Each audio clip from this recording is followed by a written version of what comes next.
What's up, heathens? How y'all doing? I'm the Godless Engineer, and I critically analyze apologist claims to give you the best arguments and information so that you can stand up and use your voice. Stumbling my way through that. I'm here tonight with Dr. Richard Carrier, and Carrier has put out a new book called The Obsolete Paradigm of a Historical Jesus. And so, Carrier, why don't you first, in case anybody here doesn't know who you are or where they can find you or anything, why don't you sort of show yourself, tell people who you are, where they can find you, and all that, and then, oh no, What's wrong? We lost Carrier for a second. There he is. All right. Did that fuck up your recording, or are we good? No, you're fine. All right. Yeah, I just accidentally bumped something, and it just. Oh, okay. Okay, so sorry about that. Hello, everybody. you're fine. The apocalypse. Atlanta didn't get nuked. We're okay. So. Yeah, who am I? So Richard Carrier. So you can find everything about me at richardcarrier.info. So that's my website. All my social media links are there. The classes I teach online, if you're interested, are there. All my books and my blog and all of that stuff. Anything you want to know about me is all housed through that site. PhD in ancient intellectual history of the Roman Empire in particular from Columbia University. But I have two tracks. I've been doing philosophy, contemporary peer-reviewed philosophy, and blogging philosophy, as well as ancient history, lots of subjects. So I've done ancient science, but also resurrection apologetics, and also, of course, the historicity of Jesus. So I basically had a crowd-funded postdoc research grant to do a formal peer-reviewed study on this question, and that was published back in 2014. Actually resulted in several books, peer-reviewed books, but or articles, books and articles. But the big one is on the historicity of Jesus, and that came out in 2014, published by Sheffield Phoenix, a respectable biblical studies press. And then 10 years later, I sort of realized I needed a sequel volume to say what's all happened in the last 10 years. And so that's the new book, which is Obsolete Paradigm of a Historical Jesus. And I'm hearing that people are finding it like a decent introduction. So even if you haven't read on the historicity of Jesus, you can kind of find your way in on the Obsolete Paradigm. But it is mainly designed to cover what's happened since. So it's the last 10 years. And that involves two things. One is how has academia responded to the original study, which is mostly to ignore it, and then if they don't ignore it, lie about it.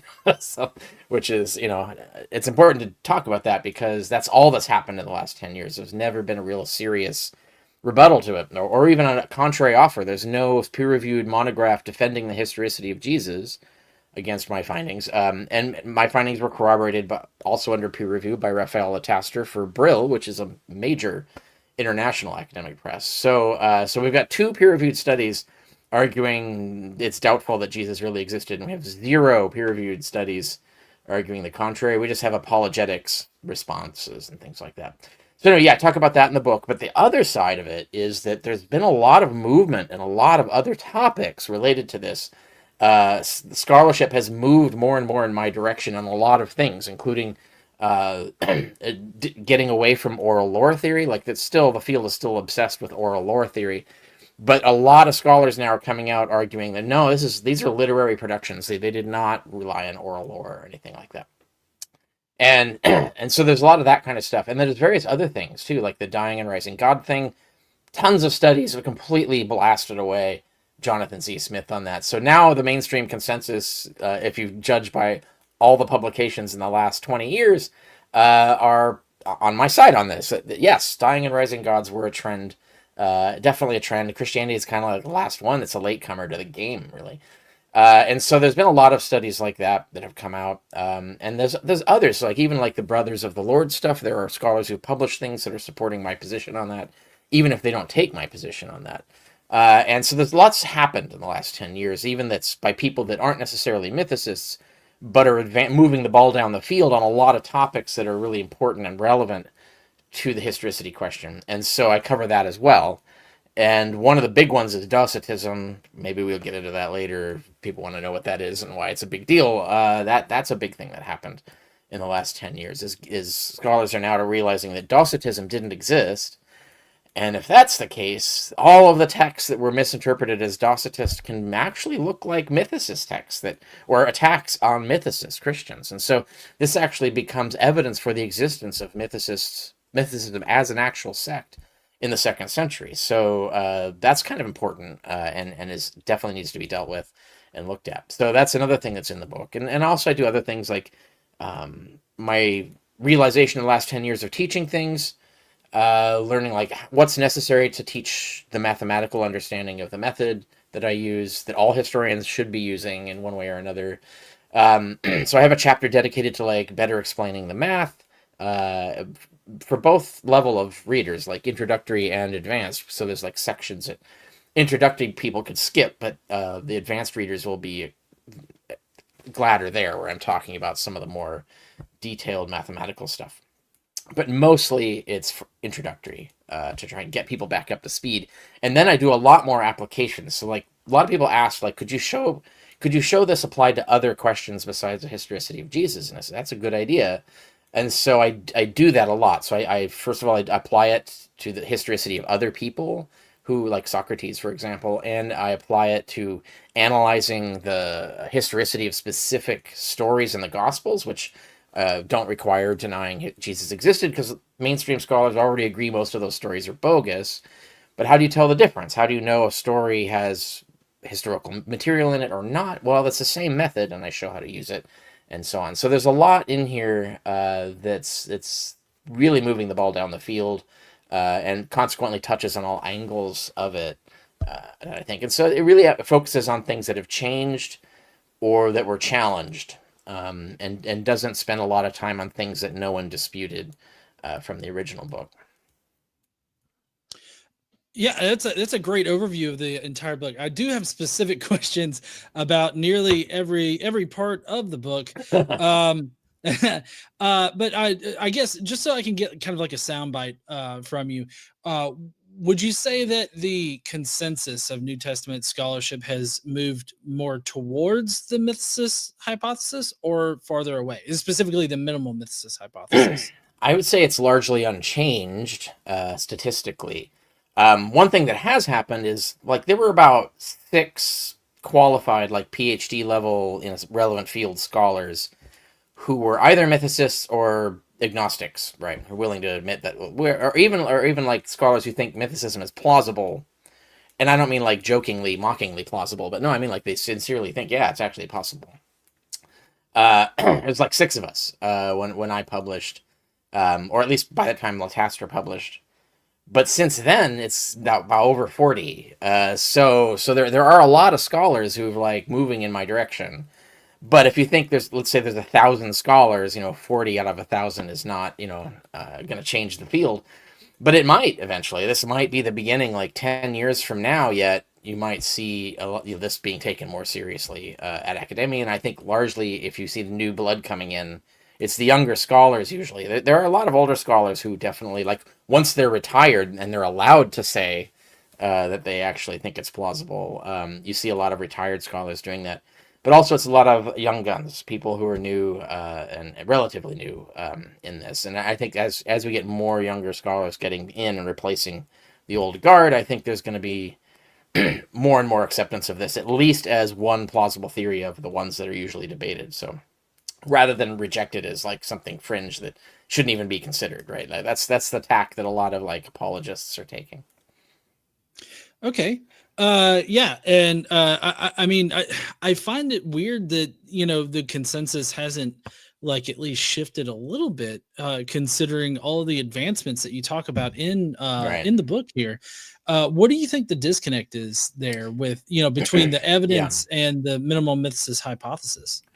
Well, they're not paying attention, right? So the usual tack on this is to simply refuse to read my book or Lataster's, just not deal with it. It's a third rail. It's too dangerous to talk about. It creates too much annoyances, emotional labor on their side. So the pose is generally just to ignore it. And then if someone gets asked, why do you believe in the historicity of Jesus? They're on the spot and come up with some armchair answer that's kind of silly. And so I have a whole chapter on these kind of armchair, sudden, deer in headlight answers to this question. where I show that like these are not really strong reasons and shouldn't be the ones resorted to. So I think it's mostly just assiduous avoidance, and I think even the people who try to engage, most of them, there are a few exceptions, but most of them are actually trying to discourage their peers from reading the study. So they're like trying to sequester it, censor it, or to like claim that it's all bullshit and not worth their time. Basically lying about the content of what's in there. And that's the thing I specifically show examples of and talk about in chapter 3 of this book. That's actually been a strategy to try and make this go away. And I think that works on mostly the Christian side. And the secular side is mostly just avoiding the question altogether. And that's why you get this thing where it's young scholars or retirees who are willing to like openly do this, but they have to actually know about it first, right? So a classic example is Megget. I think it was Megget did a chapter. There was a book I can't remember the title. It just came out, like revamping or reconsidering the historical quest for Jesus or something like that. It's not the exact title, but it not once ever discusses the historicity of Jesus. It barely discusses historical facts about Jesus, and mostly just says, well, we can't really know any facts about Jesus, so let's talk about what the culture was like when he lived. Let's talk about how literature worked. And so it's like almost sort of de facto admitting there's no good evidence for Jesus, and so we got to talk about something else. But they never talk about it just presumes historicity throughout. And Megget has like one sentence in there where he mentions that maybe there's someone out there. He wrote a whole article about me, so I know he knows who he's talking about. But he just says, yeah, there's some people out there doing this, but he doesn't even name me. He doesn't name Lataster. He doesn't cite the studies. He doesn't tell anybody anything about them, and implies that they're like not worth reading. He doesn't say that, but he implies it. So it's kind of like literally avoiding this, right? He cites his own article on it, but it was published ages ago. But but yeah, it just seems like even he wants to avoid talking about as much as possible, and doesn't want his peers to talk about it, right? Like he's like, let's just pretend this doesn't exist, skip over it really quickly, and then just move on and keep pretending Jesus existed and we're sure of it, right? And so that's kind of like a very typical answer to your question. It's like, why is academia so juggernauty about this? Like, why are they just institutional inertia and unmoved? It's mostly because they're just ignoring it and want it to go away rather than engaging with it. Do you think that it's going to, like you mentioned earlier about how as new blood gets into like the New Testament scholarship scene, do you think that that's like as soon as we see the old, I guess the old paradigm moving out and this new set coming in, do you think that they'll kind of lean with this this new paradigm that you're presenting like in the book here? It's hard to say. It depends on who wins the ideological war rather than the factual war, right? What I had predicted was that, like today, you have a whole bunch of historicist theories, and they're all taken equally plausible. Like, oh, there's the zealot hypothesis, and the prophet hypothesis, and the sage hypothesis, and the apocalyptic prophet. There's different kinds of models of the historical Jesus, and everybody's taking them seriously. I think the non-existence hypothesis would be included in those things as one of the things that you could take seriously and explore and write about. I think what will happen is it'll be possible to write about it without being like blocked through peer review because they don't like the content, or being punished by your dissertation advisor for exploring it, or the kinds of levers of pressure that are existing now, I think will fade over time, and people will stop taking them seriously. I think they'll be braver and don't really care about oh, you're gonna burn my rep. I don't think you're gonna succeed at that. I'm just gonna fucking write what I want. I think that's gonna happen more often.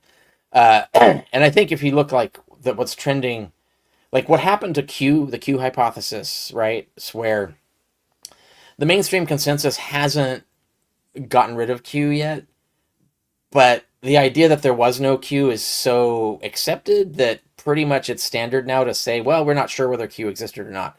And then the scholar has to say, well, I think it did, and I'm going to go on this, but here's some respectable arguments against it. I think that's where we'll be, where it'll be like, yeah, I'm convinced Jesus existed, but here's some studies if it's, and possibly what didn't, and here's some studies about that, and so on. So I think we'll get to that point where it's just a respectable example among many, and largely that's because most of the field is Christian apologists, not like objective scholars, right? The objective and even most of the objective scholars, if not all of them, are ex-Christian apologists who are definitely nestled into the Christian economy, right? So, so it's definitely an ideologically captured field. So it's not going to behave the way any other field would, like ancient science or ancient economics, which I've written about consensus change in those fields. I've blogged about that. Even that took a long time, but not as long as I think it'll take for this. I think it'll be a while before and if it ever becomes like the consensus. I don't know if biblical studies will have enough free thinkers in it to even allow that to happen. But who knows? I have no idea. But where I think I see it going is in that direction. Where it should go is what happened to Moses, right? Like the Moses and the patriarchs, pretty much everybody admits that that's the mainstream consensus, that they're mythical and the stories are made up about them. And I think that was easier to get rid of because Christians were not so dependent on the historicity of Moses and the patriarchs. Like it gets you in trouble if you're like in the Zionist sphere, and like, you know, the Israeli Zionist camp doesn't like the idea, but even most Jewish scholars agree with it, right? So so like they've kind of lost that argument. That's kind of like an isolated fringe political opposition that it hasn't completely captured the field. And so, but I think here, like denying the historicity of Jesus is just too dangerous, I guess. I don't personally think it logically is dangerous to Christianity, but it is dangerous to evangelical Christianity, which absolutely depends on a historical Jesus. Like Christianity itself could go back to the original teachings of Paul and have a celestial Jesus that the Gospels allegorize, and that would be like super useful to them. So I think Christianity itself is not under threat, but conservative Christianity is under threat. And you know how they're circling their wagons on all attacks now, like the culture war, they're being persecuted, etc. So like they've gotten more hardline on a lot of things than they were like 20 years ago, because the evangelicals are shrinking, they're hemorrhaging youth, so they're losing population in the U.S. or in the first world for sure. But so anyway, so this political dynamic is going to really be the wild card here in deciding what actually happens in the field. But what I predict is a sort of middle of the road thing where it will become an accepted position, but not everybody agrees with it position. Okay. I do want to emphasize that we will be answering all Super Chat questions. So if you want to send in a Super Chat, we will be handling those questions near the end of the show. We do encourage doing the Super Chats, for the show here. And I know Carrier loves answering questions, so please send in those Super Chats. And we can also just throw those in as they come up, right? Like we don't have to wait to the end, do we? Like we can intersperse. No, yeah. We could definitely do that. One thing that I do, it's not a Super Chat, but there is a question of when will the audiobook be out?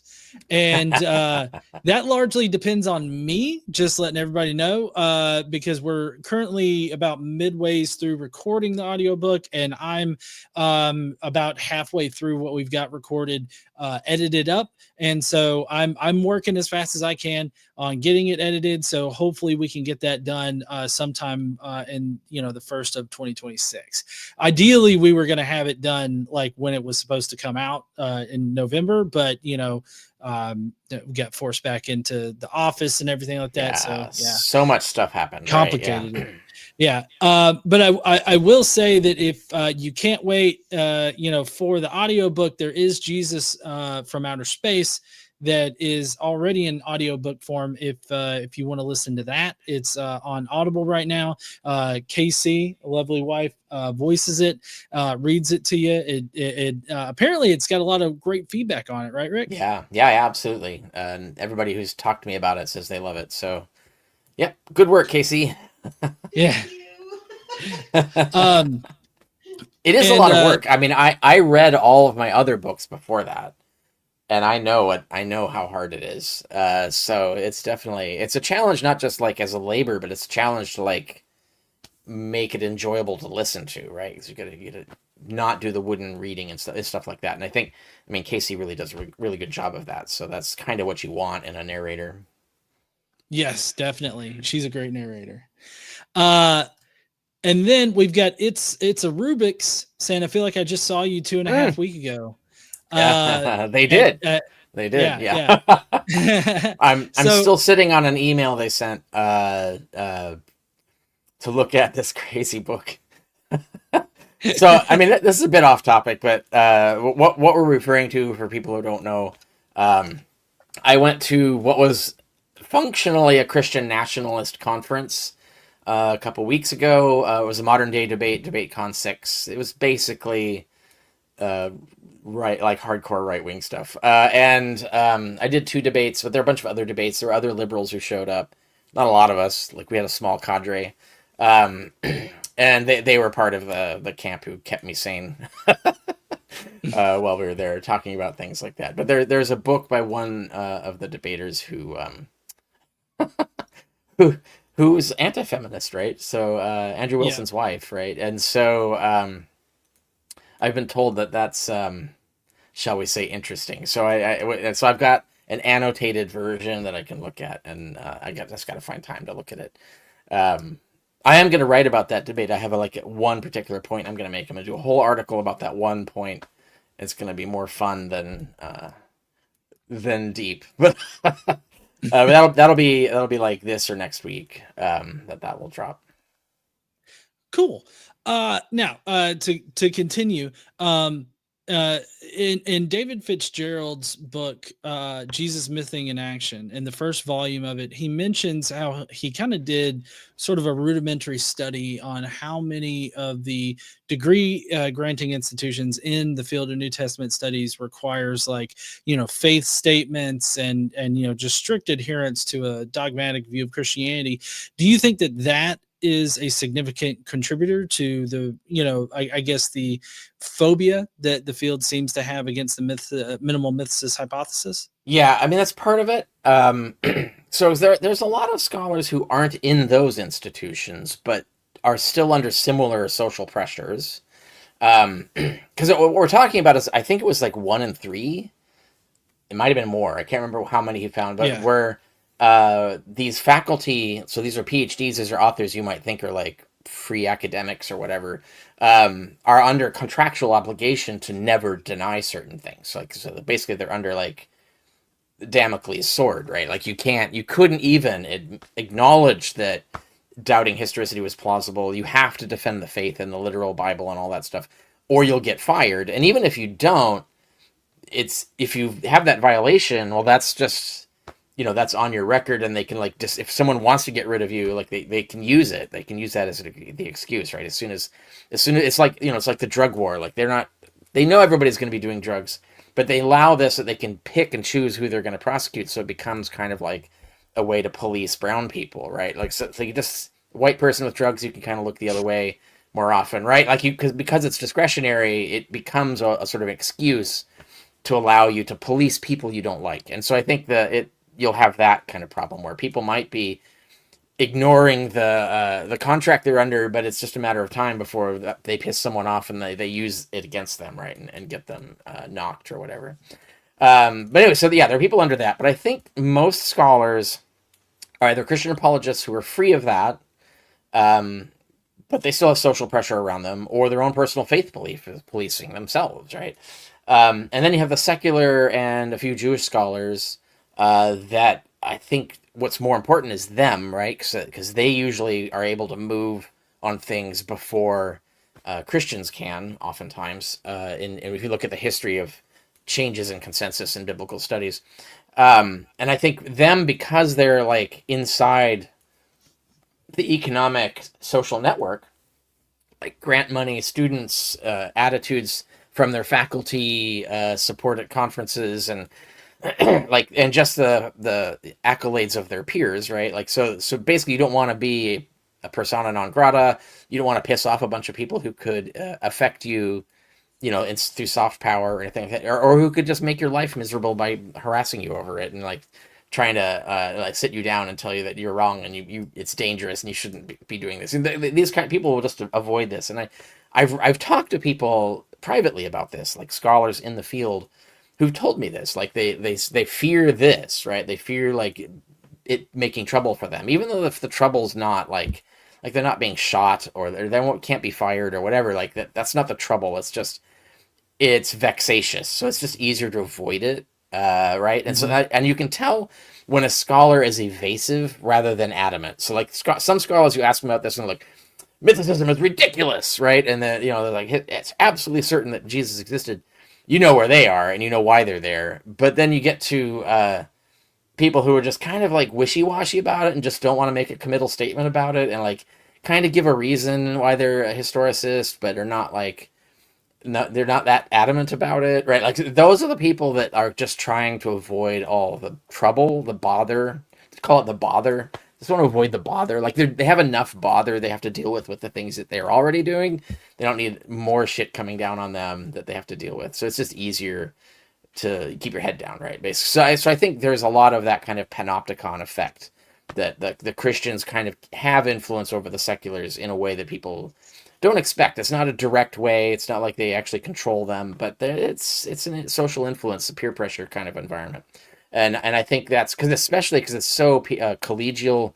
There's a lot of like elbow rubbing and backroom stuff, and getting the nice conferences, funded by your university, so you get free trips, and so it's a lot of things that matter that are small levers of power that can be used like this, and I think that's kind of what's going on a lot. Yeah. Now, I have to say, I think that probably one of the still most cited things is that, oh, well, the consensus says this, so why are we even talking about this? Do you still get those kinds of questions or statements, rather, pushback against like minimal mythicism? And if so, like, how do you generally respond whenever somebody says that?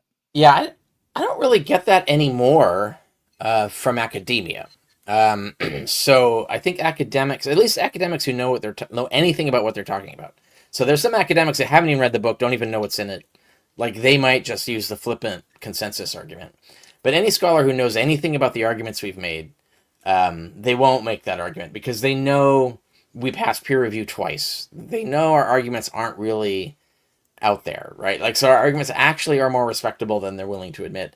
So they don't usually use the consensus argument because that, especially since you can use that against them, because if you're just citing the consensus to not listen to or to pay attention to a challenge to that consensus, then you're basically advertising that the consensus is just a dogma. Like there's no way to challenge it, right? So like if you're just gonna automatically exclude any study that challenges the consensus can never change even when it's wrong. And I think a lot of scholars now are starting to get that. They're realizing they can't make that argument because that makes them look bad. Because then it really gives away the game. Because you're basically just saying it's a dogma, and right. So like you can deny it all you want, but you just basically described it as a dogma. So they don't want to do that.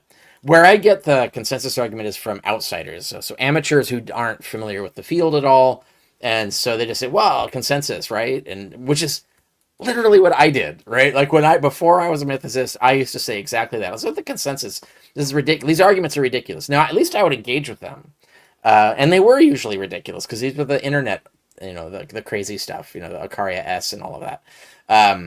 At will and all of these crazies. But until I read Doherty, and then I started to get, this is actually a serious argument. And like for all its faults, it's not that bad. And so that then, I got the crowdfunded support to do the postdoc program, and I basically started pulling at all the threads and realized that's how I changed. But I used to do the same thing. I used to say, yeah, the consensus. I don't know how you're going to argue against the consensus. But then when I checked to see, is the consensus well-formed or is it malformed? And I found it's malformed. It's not a well-founded consensus. The consensus is more ideological and sort of inertial. It's not really based on good arguments. And you can tell this when you look at like Shirley Jackson Case's book, roughly 1920, the last peer-reviewed book defending historicity itself. And that's 100 years ago. And you look at what that case that is in, ironically, Case's book, even a modern scholar can agree that that's a terrible case. So it's like, oh, this is bad. Right? It's like this, like we've already rejected half the premises that this guy is relying on, right? So like, so much has changed, but I think that created the inertia that people just keep relying on that as like, they might even mention Case, right? They're just relying on that because they haven't read it, they haven't checked to say, oh, these are bad arguments, I shouldn't be citing this anymore. It's very similar to the dying and rising God thing that happened, where everybody was citing Jonathan Z. Smith. Oh, he proved it, the consensus, he proved it. He disproved it, right? He disproved the dying and rising God thing, and it's the consensus now, yada yada. Until like a bunch of scholars started to like question the emperor's clothes, and then now we've got like 10 studies coming out saying nope, Smith was wildly wrong, and so they're just, it's smoke now, right? Like, so that consensus is gone. And so that changed fast, right? I think, well, maybe depending on where you start the clock, but if you go from Jonathan Z. Smith to the change, like that was maybe 10 to 20 years it took, right? For the complete flip of the field on that. And then still there are a lot of old timers who don't know that the literature is completely gone the other way. And so they'll still cite Jonathan Z. Smith's like 1995 book or whatever, what year it was. And it's like, dude, that's been wildly refuted by 10 different studies now. It's super obsolete. And so it becomes down to the question of who's actually checking the literature in their field, and who isn't, right? So a lot of people will just keep citing Smith, not realizing that there were all these challenges to that consensus that he tried to build. And those challenges have survived. Like now there's 10 of them, and there's no defenses. Like no one's defending Smith anymore, right? So, if you don't know that's happened, if you haven't been watching the field, if you just keep citing Smith, not realizing all of this, that makes you look bad too, because then you can say like, dude, you're so out of it. You got to pay attention to the literature of your own field, man. Like it's changed. And there are a lot of things like this where people aren't checking, even scholars in the field aren't checking things before. They're relying on what they were told in grad school or something, and they aren't checking the latest literature to see like, oh, do we still believe that? Is that what we're still saying now? And I think that's kind of a problem throughout the field for a lot of things, like even the Q thing. Like I think there's a lot of people will defend Q on the consensus and like barely even know Goodacre's name, right? And couldn't name another person who's published against Q and so on. And so like that happens a lot. People just rely on these institutional inertias that were created decades ago and aren't going back and checking and aren't rethinking it and saying, actually maybe that consensus was wrong. And what are they saying now? Wow, there's a lot of people challenging it. These challenges are pretty good. Wow, that consensus was not well formed. I shouldn't have been citing it even then, much less now. And so that happens with a lot of these subjects, and we see it happening all the time. So it would not be out of character for it to happen on this at some point. It's just a question of how much emotional resistance is there rather than rational. Yeah. And so I'm sorry, I'm thinking of things kind of on the fly. What would you say as far as in your survey of the field, 10 years after OHJ, what has done the most damage to the historicity claim, as far as like showing that it's the least likely option? Yeah. So sort of a theme of the book is the utter stalwart failure to even attempt to respond to the argument, right? So like if you look at like what the critics do, where they lie about what's in the book, or they make arguments then don't tell you that those arguments are refuted in the book, and they don't tell you if they have any rebuttal to those refutations, the things they leave out, the things they don't tell you, like the way they manipulate the evidence to make it go away.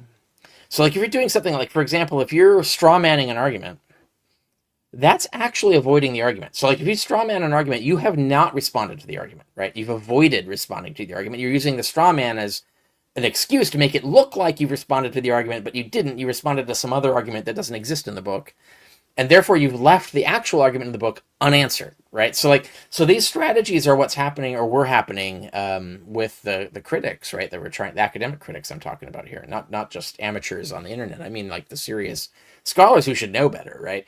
The fact that that's all for 10 years, 10 fucking years, that's all they've got, right? They've published no peer-reviewed answer to like a comprehensive study arguing the opposite case. They can't respond to the arguments in the book, so they respond to arguments that aren't in the book and claim that they're responding to the arguments in the book. The fact that they're avoiding what's in the book and can't refute it, and then the arguments that they come up with on the side are so terrible.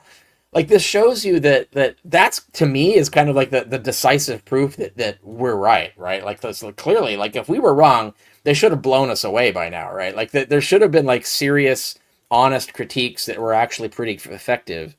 Instead, they're completely avoiding the actual content of the studies, and that tells me after 10 years, they've had 10 years at bat, they can't come up with a refutation.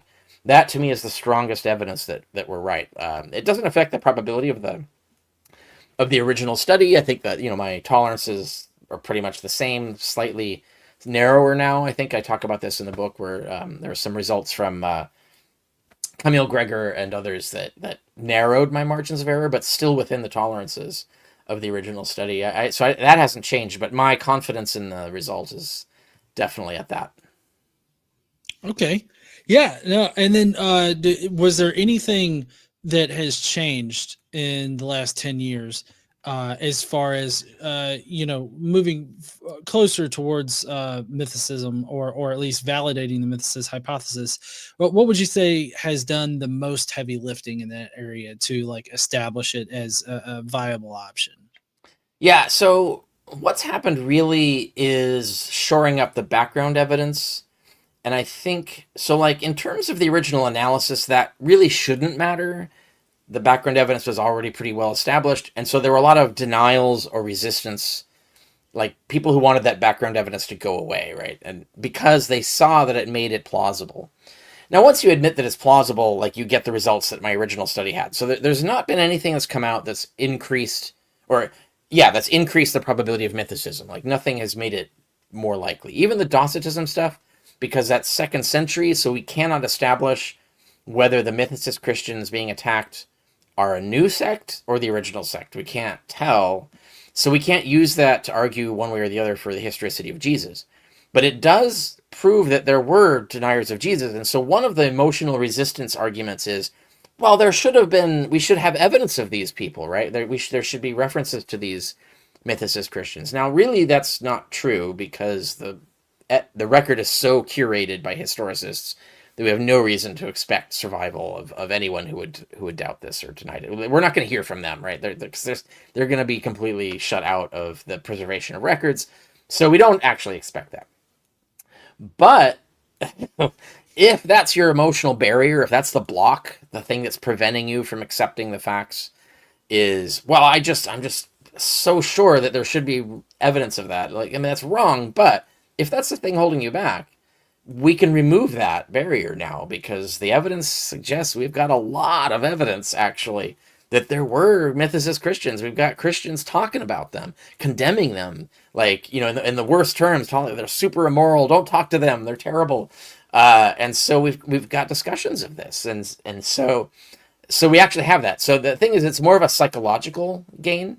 So all of the scholars that have gone on to admit this, that not only that the Docetism thing is made up, a modern myth, the ancient evidence needs to be reinterpreted.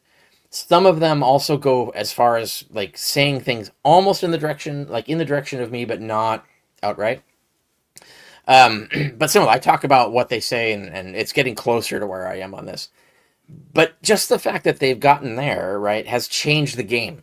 But I think it doesn't change the actual original estimates of probability that I reached at in the original study, but it can remove psychological barriers. If you've got these emotional barriers that you needed something to do this. And I've run into a lot of people when I published the original study who had emotional barriers that were removed by the background evidence of the original study, where they said, I didn't know that was the case. And now that I know that's the case, well, now mythicism is super plausible. And I was like, yeah, that's exactly my argument. So I had a lot of people like that. So I know these psych barriers are there. And so it's helpful to remove them, but it doesn't really change the actual results because the results were not encumbered by those psychological barriers. They were completely like objective, right? And so really when you get through those psychological barriers, you're just getting closer to what was already objectively the case, 10 years ago. But if it helps you get there, I'm all for it. As long as it's telling the truth, right? As long as it's true. So there's a lot of useful things in it like that. So if you had these little like things that were stopping you, if the dying and rising gods thing was stopping you, even though I didn't use that as evidence against historicity of Jesus, if that was your block, well, we've got a great removal for you, right? And the brothers of the Lord thing, We've got 10 studies that are agreeing with me that all Christians, all baptized Christians, were brothers of the Lord. It's like that's happened in the last 10 years. Like the whole field has moved in that direction, but won't go the extra step and say, oh, well, then that means that that means we don't know if First Corinthians 9 or Galatians 1 are talking about biological brothers, because the only brothers Paul talks about, brothers of the Lord, are these baptized Christians or cultic brothers. They don't go that extra step, but they shore up all the rest, right? Which I had already done, right, pretty thoroughly originally.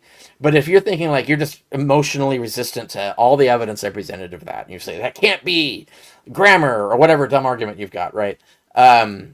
Well, you're wrong. Now we've got 10 different independent studies that are agreeing with me on this fundamental premise. And once you accept the premise, which you should have accepted 10 years ago, but once you accept the premise, the rest follows, right? Like if you're willing to follow where the evidence goes, that's where the evidence goes, really. And so I think, yeah, if the one barrier to you accepting historicity was I need 10 different scholars under peer review supporting this premise, right? It's like, well, I got it. We've got it. It happened in the last 10 years. We have it. And so I've cited, it's all cited in the book. You can get it all there. I quote some of it and talk about it. So yeah, right. So things like that, I think it's mostly removing psych barriers. But the one thing that I think has like materially changed, this is the thing that actually changed my results. And so I have a new appendix in this book where I redo the math.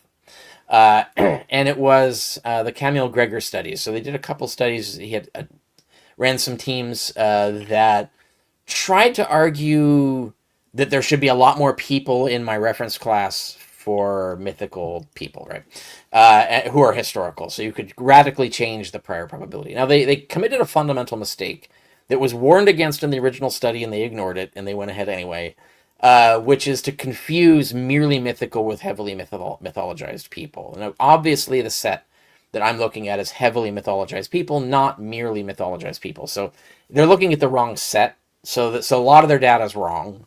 But they do, yeah. So sorry, I was just going to ask real quick. Can you differentiate between merely and heavily? Yeah. So like, so for instance, I use the rank Raglan mythotype, but I only count people who score above 11, right, out of 22.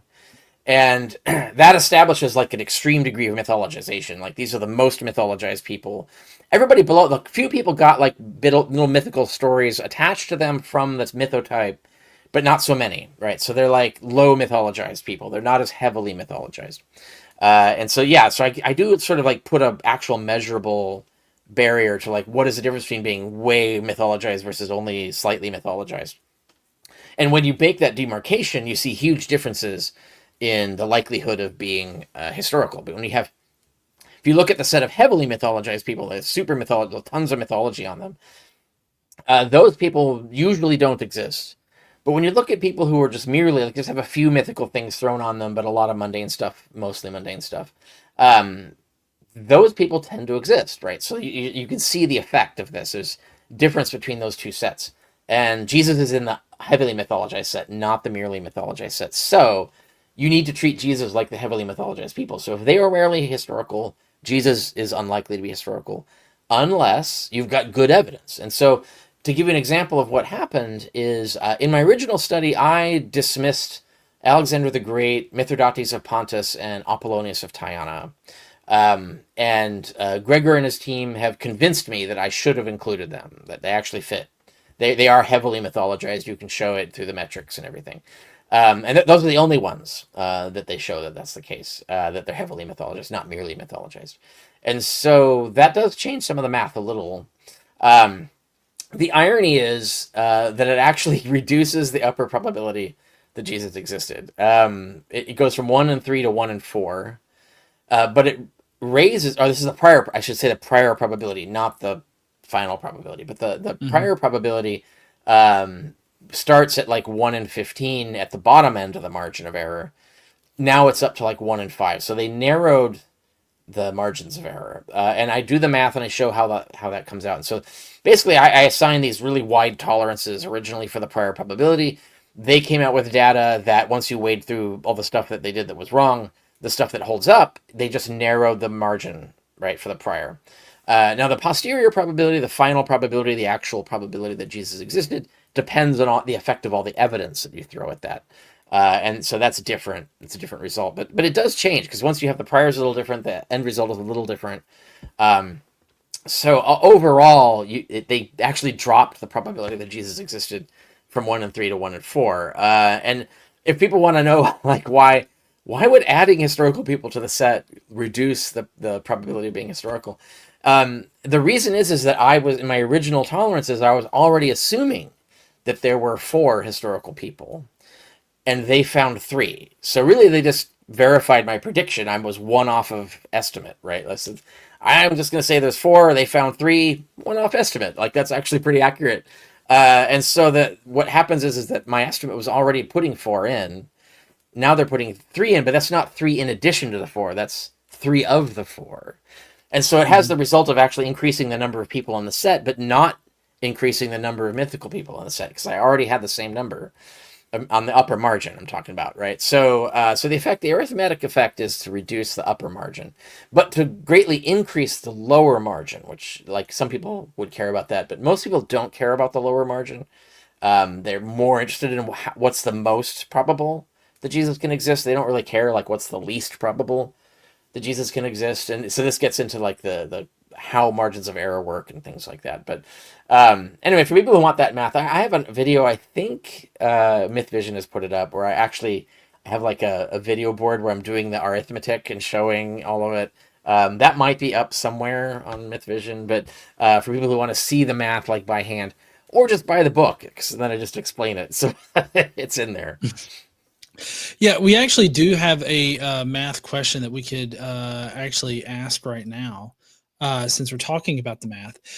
This comes from Limited Light, who is a mathematics teacher, professor. And so he's asking, I believe I found it in JFOS, but it was some months ago now. So could Dr. Carrier remind us of what A and B are in his particular A posteriori probability P of A given B? I assume A is Jesus existed. If so, B is.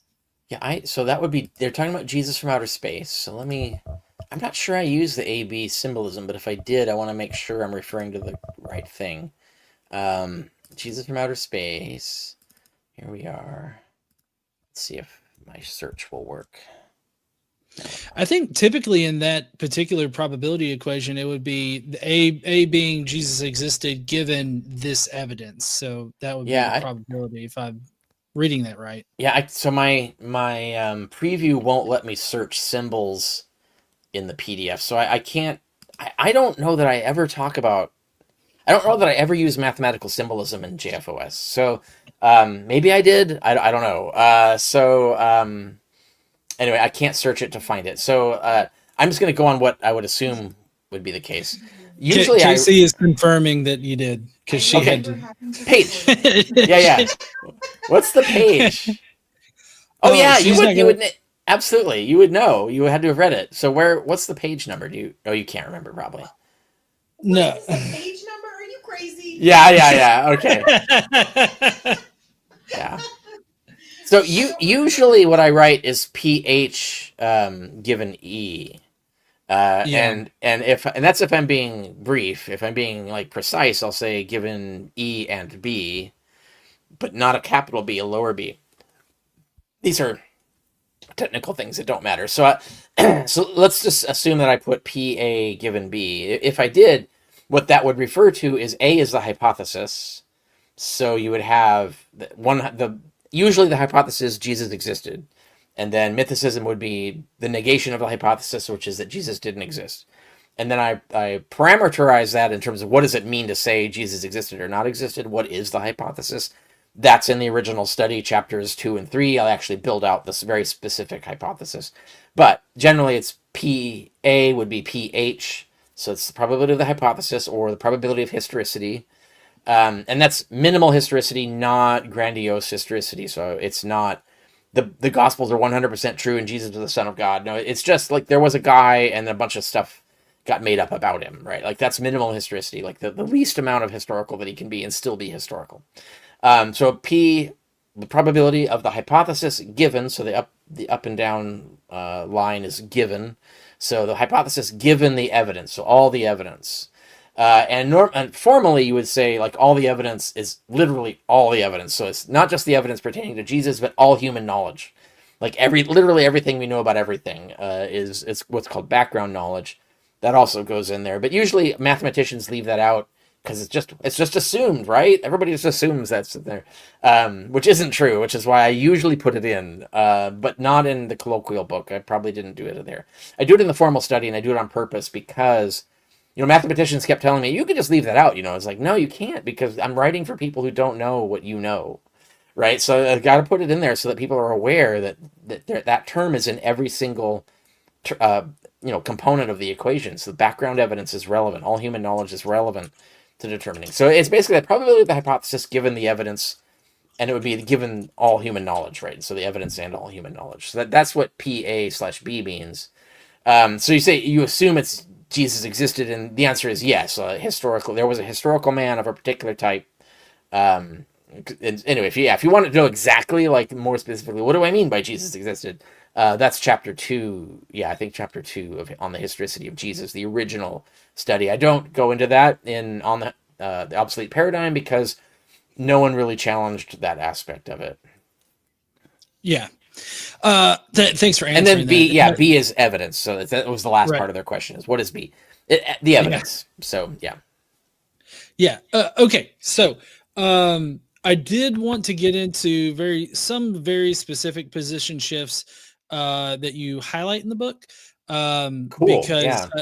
I think a lot of those are, and the ones that I've chosen, popular, and one that's not so known, I guess. So starting with the one that's, I guess, the least used, in my opinion, as far as my interactions with people, because my interactions with people are on the layman scale. Yeah, and, right. It's mostly like, oh, why are you even asking this question? All scholars believe this thing. But sometimes we get into very specific stuff, but it's really surface level. Now, your analysis of 1 Corinthians chapter 2, verses 6 through 8 concludes that the rulers of this age who crucified Jesus were cosmic demons and not human authorities. And I'm wondering, has there been any kind of movement on the consensus of this, or an analysis of this? Yeah. That would support either side. Yeah, some pretty powerful movement, actually. Surprising movement. So one thing I do is I dig up a lot of other scholars taking my position on this, and I cite them and quote them and talk about it. But the biggest surprise to me was M. David Litwa. So like he agrees. He says, yeah, Paul's talking about demons. But what he does is he says, well, he's talking about demons, but we can assume that the Romans and the Jews were the agents of the demons, right? So we still get historicity out of it, but that's not what Paul says, right? So he's importing that into the text. And that's an example of, like, people often take things that are in the Gospels and import them into Paul. And so they'll say, like, well, Paul says Jesus was betrayed. And so actually the Greek doesn't say that. That's the assumption that Paul is talking about what's a story that showed up later in the Gospels. You're importing the Gospels into Paul. But if you realize that the Gospels came after Paul, you can't do that. And so you look at, what did Paul himself say? Does he say betray? No, that isn't actually in context what he says, given the things that we know he said, the way he used the word and all that stuff. What he meant was God handed Jesus over. And I had mentioned this before on the historicity of Jesus, but I found more scholars making this very point. And some really great scholars doing really thorough, like, just sometimes when I see someone do like a thorough fucking refutation of my opponents, and they're not even aware that they're my opponents or what my position is, like, they're just on their own, like, did this. And that was Afatame Alabi. He did like this amazing study that I detail it in there, where he tackles this passage in detail, the 1 Corinthians 11, 23 to 27, where he basically takes every position I take on it. He doesn't mention historicity or anything like that, but because it doesn't matter, because obviously if the Last Supper Eucharist scene didn't happen historically, that doesn't mean Jesus didn't exist, because it just means that story was made up. It doesn't mean that Jesus was made up. So he can safely make this argument. He doesn't have to take a anti-historicity position. but he just wrecks. Like, it's just a damn, midway destruction of the opposition to me on this. And so I was just really impressed with that paper, and I was so glad to find it. And that's an example of what's happened in the last 10 years. And there are other scholars I found, Beverly Gaventa and some others, that are taking this position. So I think the trend is looking in the direction of, we're admitting, especially if you put Litwa on there, like, he's super mainstream. So, like, if you put that in there, it's looking like the trend is going to admitting what my position was on that. Droge wrote a really interesting article that it was a chapter that I found there's just a bunch of them. So all of this happened in the last 10 years. And so, it's moved towards me. That's an example. And so that's why I got to document. I got to explain, like, this is what has happened in the last 10 years. Like, all the attempts to argue against me on that one passage are just nuked now, right? Like, so anyway, and it wasn't even nuked by me. Like, it was nuked by other people. And so, anyway, it's an example of the kind of thing where there has been movement and it has, like, been relevant. But again, that's just a plausibility argument. It just shores up the point I already made, which is it is plausible that Paul only means demons. I'm not saying that we can know for sure. What I'm saying is that you can't know that he's talking about humans, because obviously he's talking about demons. Does he mean what Litwa means, that the humans were the agents? Well, we can't tell because Paul doesn't say. So that just kind of sweeps that argument off the table, and that leaves us with no evidence either way. And so the historicist is in trouble there, but the mythicist is not in trouble there. And so anyway, that's an example of something that's moved in my direction that I think is really important, that people need to know about. Otherwise, people might not even know Alabi and Gaventa's articles and the really brilliant argumentation that shows up in them, that they thought of things that even I didn't think of, and so on. So that's important, and I think people would miss that stuff if it wasn't aggregated. And I was going to make that point also earlier to one of your earlier questions, is one of the reasons I think there's still resistance to this. And I ran into this even when I published the original study. That's why I have 48 elements across 2 chapters, is that I would have to say every scholar I interacted with didn't know at least one of those things. And some didn't know a lot of those things. And these are major scholars, right? And I realized that I got to put it in, because maybe a reader is looking, an expert is looking at it, and they know a lot of that stuff, and they go, why is this here? I know all this. But it's because some colleague of yours doesn't know that thing. Maybe you don't know this other thing, and you know this thing, but maybe they don't know that thing that you know. But so I had to put them all in order to hit everybody, because there's so much ignorance within the field of, like, these basic things. A lot of people were repeating dogmas, and even when, like, you talk to one scholar, he repeats a dogma, and you talk to another scholar and say that's ridiculous, that's totally a dogma, and it's like, are you two talking to each other? Because, like, really the field is not talking to each other, right? And so, like, that's why I had to do that. And then, so it's the same thing in Obsolete Paradigm, where I had to do the same thing. I show, like, you got to know what's happened in the last 10 years, where the shifts have been, what scholars have written, because you might have been on particular, stuck on one of these dogmas where, like, that can't possibly be talking about demons, right? Like, maybe that's what you were thinking, right? Well, if that was your psychological block, we've nuked it, right? We've got, like, scholars are agreed. Like, there's a lot of scholars, more and more scholars are agreeing with me on this. And so there's many other examples like that throughout the book, of where there's positions I took that people were like, guffaw, that can't be true. And then in the last 10 years, that's where multiple scholars who published multiple peer-reviewed studies arguing the point that they said that I can't be true. I said, well, I guess the field appears to be agreeing with me on this, not with you. So there's a lot of that. And so sometimes some of these things a particular scholar might already know and be surprised at, why are you even talking about it? It's obvious. It's like, well, it's clearly not obvious, because some of your colleagues were denying it. But there's usually something in there that someone didn't know. Like they were told, they were taught, they thought a certain thing was the case, and they were sure that was the case. But then they get presented with it, like, here's where the actual experts who actually checked into that, literally every single scholar who checked the thing found that it wasn't true. Are you going to give it up, right? Like, are you going to go where the scholarship is going, or are you going to keep repeating the thing that you were told and you're sure is true, but you never actually checked to confirm was true? That's the sort of story. Like, this repeats itself so many times in conversations I've had with experts in the field, where I run into this kind of thing where they're, like, insisting something. I'm like, dude, like, none of your colleagues think that's true, and it's not just me, right? You got to show them the stuff. And anyway, so there's a lot of that in Obsolete Paradigm. And so it catches us up, I think, is important. Like what has happened. It basically updates our bibliography, and there's been a lot of great scholarship in the last 10 years that I think is interesting and people will find beneficial if they're going to be arguing. Like a lot of people who don't agree with the historicity question, like they're historicists, but they find On the Historicity of Jesus super useful because of all the data you can mine out of it to combat Christian apologetics. Because there's a lot of stuff for resurrection apologetics, it's relying on these dogmatic assumptions that really has been refuted in the field. This gives you what the positions are, where the evidence is, what the scholarship says, and so on.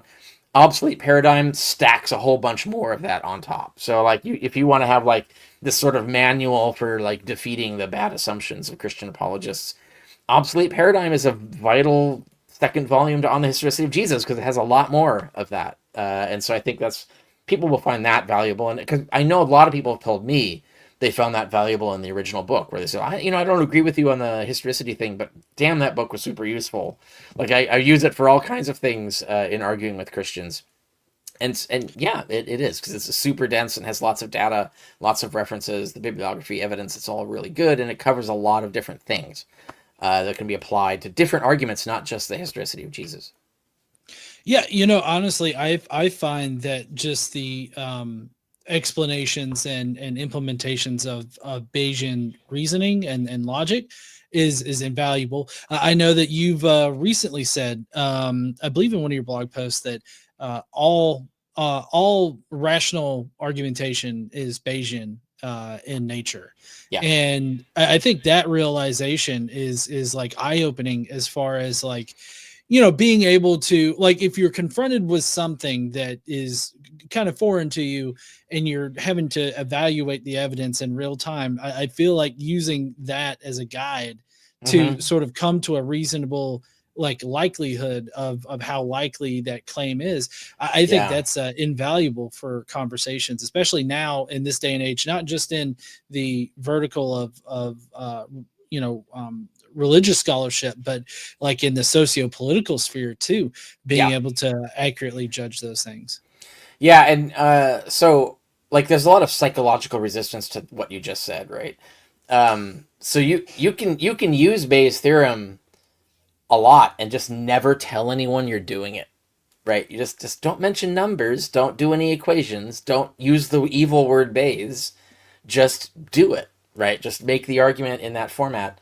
And they won't know that you're Bayesing them, right?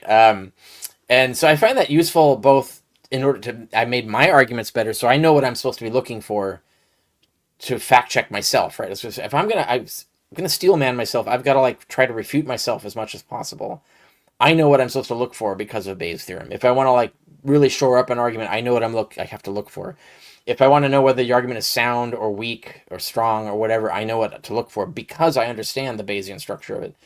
And this allows me to like catch other people's bad arguments and to actually demonstrate when they're good arguments. When I find a scholar making a really good argument, I can use Bayes' theorem to explain why that is a good argument, right? And why why they presented a strong case, not a weak case. And whereas if they make a bad argument, I can show they can do the same thing. I can use Bayes' theorem to explain what's bad, what actually is bad about this argument, why is that bad, and so on. And so anyway, it's like a universal asset in that sense. To correct one thing you said, so I would say that Bayes' theorem describes all empirical arguments. Not all rational arguments, because there are a priori arguments that are deductive that don't involve probabilities.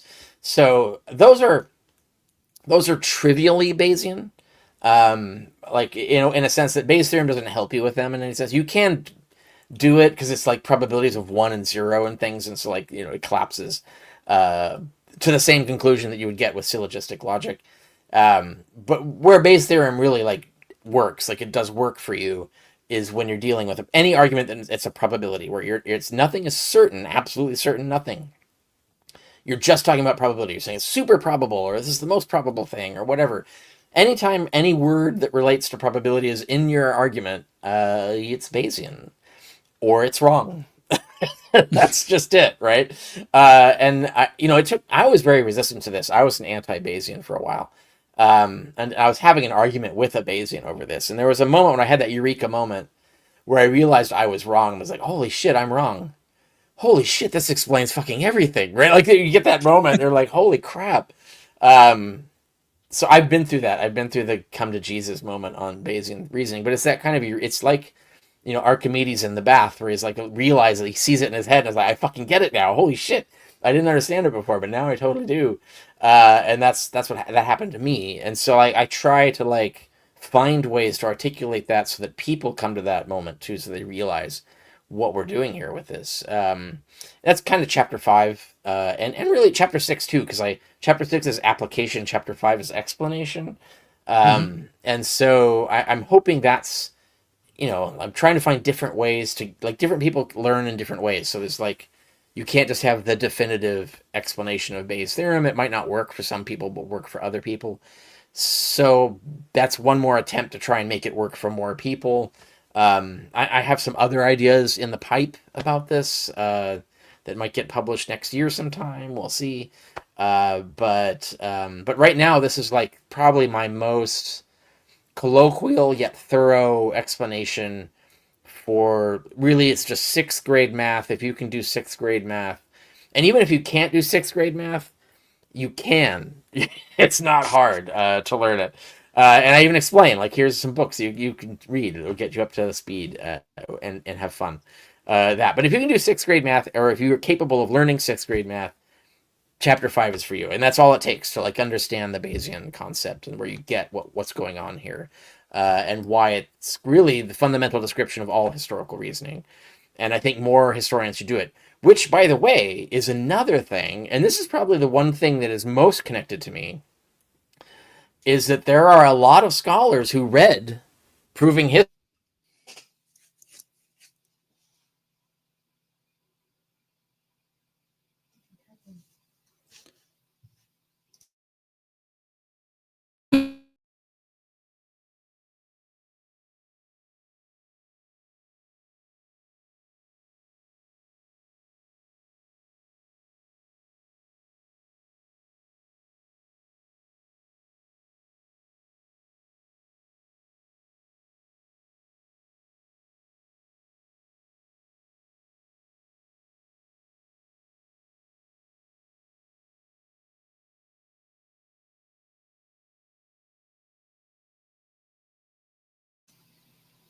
Are you muted?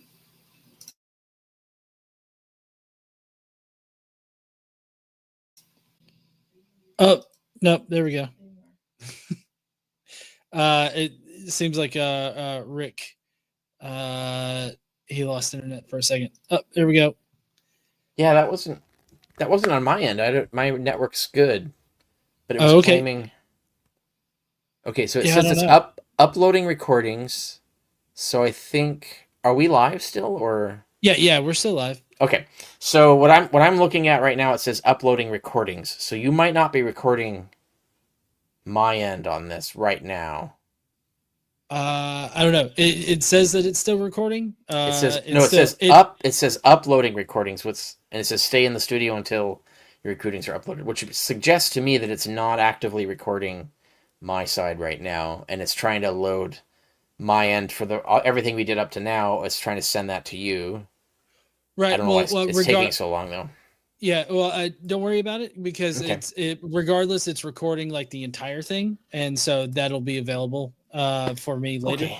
Yeah, but anyway, so sorry. Yeah. You got interrupted. Where did I get cut off? I don't know. Like, we just all vanished. And I'm like, what's going on? Yeah.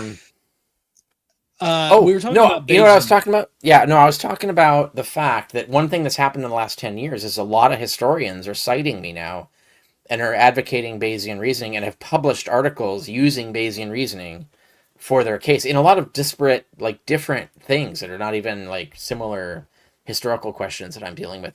And I cite them all, and they're all in there in Obsolete Paradigm. So that's something where I've actually had an impact in terms of methodology. There are historians who are like enthusiastic Bayesians now because of my production on that, and that's significant. It's not a lot of historians, so it's not like sweeping the field or whatever. And I the reason is what I think I explained in chapter 5 is that most humanities majors are terrified of math, especially Americans. And so, so I think there's resistance to that. And one of the things I do try to push against that, say, look, I get it. Like if you, especially if you're an American scholar, you had a shitty education in math. I'm just sorry. It's not your fault. Like, we let you down, right? Like, it's just the case, right? But you need to do this, right? You need it. You really do need to understand it, because if you're going to be making arguments about probability, but you don't know anything about probability theory, there's something fundamentally wrong with that, right? Like, as a professional who's going to be arguing probable arguments, like you're arguing probability, you need to understand probability, and that is math. There's no way to talk about probability without understanding math, because it is fundamentally mathematical. And so I think that's why you got to push past this fear of math and realize that everything you're doing is mathematical, whether you're aware of it or not. So should you do it well or poorly? Right? It seems kind of obvious you should be doing it well. Like, it's your literally your job to do probabilistic reasoning well, and so you got to do the math. And so anyway, yeah, that chapter is about that. And there have been historians who've been persuaded, and I'd like to see more get persuaded, but I think it's hard to overcome this sort of math phobia, and it's sort of like it's like Luke Skywalker clinging to the thing, saying, "No, that's impossible. It can't be math." And so I did history, not to do math. Yeah, no, I really get that feeling, right? Like, from a lot of people. I get a different feeling outside the U.S. So I have to say, like scholars outside the U.S. tend to be better at math, or at least less afraid of it, I guess I would say. But anyway, yeah. So the other position shift that I was kind of wanting to address here, and that's because it's one of the more popular ones that that gets lobbied at me a lot, is the Brothers of the Lord. Now, in chapter 10, you talk about how there's actually been some major shift on this, or maybe it was always there. I'm not sure. But what's your take on that now, as far as how it's progressed since OHJ? So that's an interesting one, because it's hard to say whether it's a shift or just people started admitting things. So let me explain. So when I had this whole argument about, it's clear Paul repeatedly talks about, if you're a baptized Christian, you become the brother of the Lord. And it's like fundamental to his soteriology. Like, you're literally a son of God, and therefore you're literally the brother of Jesus, and therefore you're literally an heir to the kingdom that Jesus leads, right? So the whole theology of Christianity in Paul is built on this basic fundamental concept that we are the brothers of the Lord. Like, that's fundamental. He repeats it repeatedly. He's got elaborate arguments for it. He even says Jesus is the firstborn of many brethren, like literally verbatim. So it's just obvious, right? Like, there's just, I'm astonished at scholars who claim to know what they're talking about saying, "No, it's not possible. That can't be. No, you just made that up." It's like, no, it's fucking clear as fucking day. Anyway, so that was my original study. That's what I made the case. I showed the evidence, etc.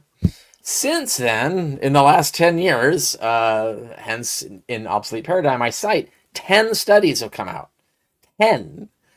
All saying this, all elaborately arguing, like some are like whole monographs, like arguing this point, saying like, yes, Paul thought all baptized Christians were literally the brothers of the Lord.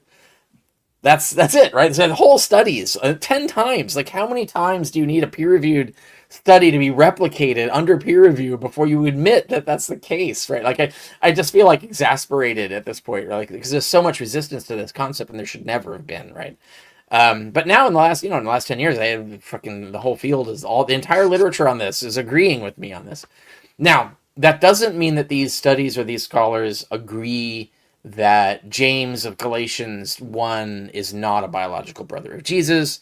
It just means that the arguments that he had to be is gone, right? So they got to come up with other arguments, and so they'll usually just lean on the assumption, well, it's in the Gospels, so this must be the biological brother, I guess. I don't know. Like they don't really have good arguments for that, but they just maintain the dogma, while admitting that, yeah, actually, it could just be a Christian he's talking about. And so that's important. I think that the fact that so many studies, so many independently, these scholars came to this, published the peer review, did it, like it's solid now. Like it's just if this was an emotional barrier that was preventing you from going that one last step, that barrier has been nuked. It's right out of Dune, nuke the wall. It's been nuked, so now the sandworms can get you. I'm sorry. So that's what happened. I'm just saying that's what happened. So that's an example of the kind of thing that obsolete paradigm is full of, is these things that have happened in the last 10 years that were like, it's not like 10 scholars agree with me that James is not a biological brother. It's that 10 scholars agree with me that he could just be a baptized Christian because they were all brothers of the Lord. And so that's a significant movement in my direction. The evidence was already like slam dunk 10 years ago. So there's no like rational reason to have resisted this conclusion. But if you have an emotional reason to have resisted this conclusion, that does it in, right? Like that's done. Yeah. Have you heard of anybody still trying to salvage that while at the same time maintaining that Christians were known as brothers of the Lord? Well, yeah, occasionally, like there's one of the, and I talk about it in Obsolete Paradigm. So one of them says, for example, well, there's 122 references to brothers. There's something like 122. I don't remember if that's the exact number, but they say like 122 references to brothers in Paul. They're all fictive kinship relations, except the two, which are the two, right? Like 1 Corinthians 9 and Galatians 1. But he presents no argument for this. This is just the dogma. This is what everybody says. So I'm just going to say that these guys are the exception. They're the biological brothers, but they don't have an argument for that. They're just repeating the dogma. They're just assuming that's the case. And I think that's generally the case is what's happening, is that people are sticking with the dogma. They've lost contact with any of the reasons why they believed the dogma in the first place. They just assume it's true because everybody says, right? That's what everybody says. Why would I question it? Of course, the reason would be like your entire fucking study. That's why you would question it. 122 examples, and you all admit are fictive kinship, and you're making an exception for two for no reason. Like, wouldn't that argue the opposite? Like, if it's 122, maybe those two aren't exceptions. Like, odds are they should be the same, right, as all the others. And so, yeah. So anyway, there have been a few. I think, like, the only, like, attempts to get around this with, like, obscure grammatical arguments and stuff, I think, come mostly from the internet, not from any kind of print publication. And I won't name names, but there are, like, particular scholars who try to argue these things. But they're not doing it under peer review. They're just making assertions online. And these studies really cancel that, right? Like, you can, like, pump your chest on Twitter or publish 10 peer-reviewed studies by 10 independent scholars. Like, which of those should we follow, right? Who knows what they're talking about, right? That's what we should say. So that's the kind of thing that's happened, is this sort of resistance to these arguments is dead, basically. Yeah, and my interactions with people, specifically scholars, on social media, I'm thinking Kip Davis as well as Dan McClellan. The feeling that I got from those interactions was just simply, there's no reason to interpret this differently, so we shouldn't. And I just, that's always come across as particularly lazy to me, because it's like, well, I get that you've always done it that way, but have you ever like considered this alternate sort of interpretation? And it every single time it was like, nope, it means this one thing, and that's the only thing it can mean. And it's like, right. Even though we have all this evidence that it absolutely could mean something else. Right. Yeah, and that's kind of what Chapter 10 on Obsolete Paradigm is designed to defeat, is these kinds of like irrational resistance arguments where I go through the logic. Like, there's no rational reason to take the position that you just described. Like, there's just not.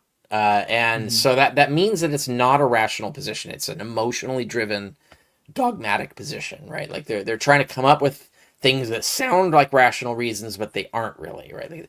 You don't have any evidence for your position. There's tons of evidence against your position.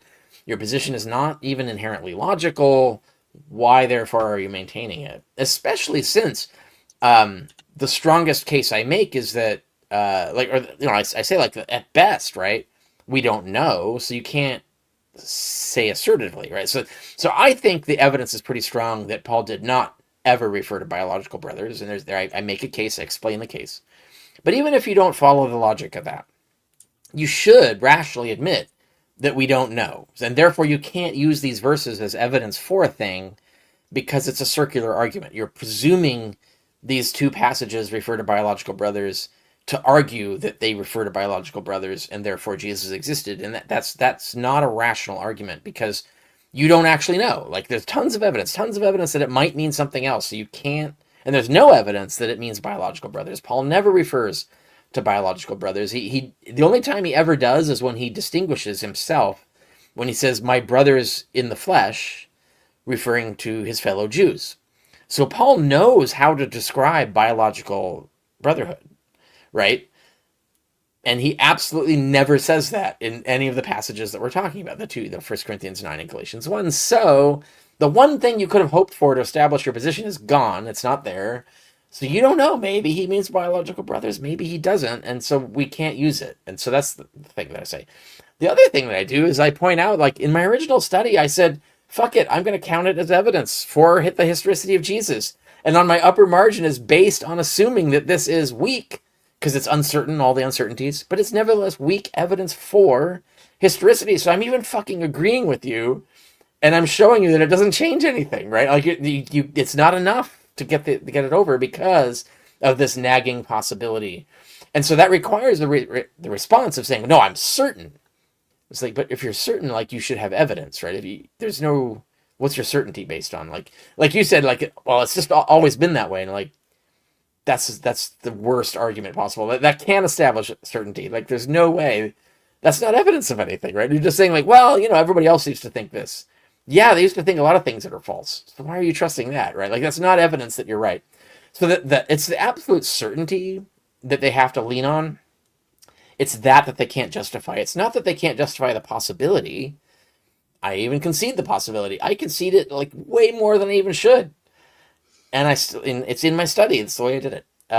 But no, they're trying to maintain a level of certainty that is wildly out of proportion to any evidence that they have, which is none, right? So that's the problem that I have with that. And that's clearly to me an emotional thing. There's no rational resistance there. That is absolutely an emotional resistance. I don't know what's going on in their head, or maybe they don't even know what's going on in their head, that's sort of creating this sort of emotional insistence on a certainty that is completely unjustified.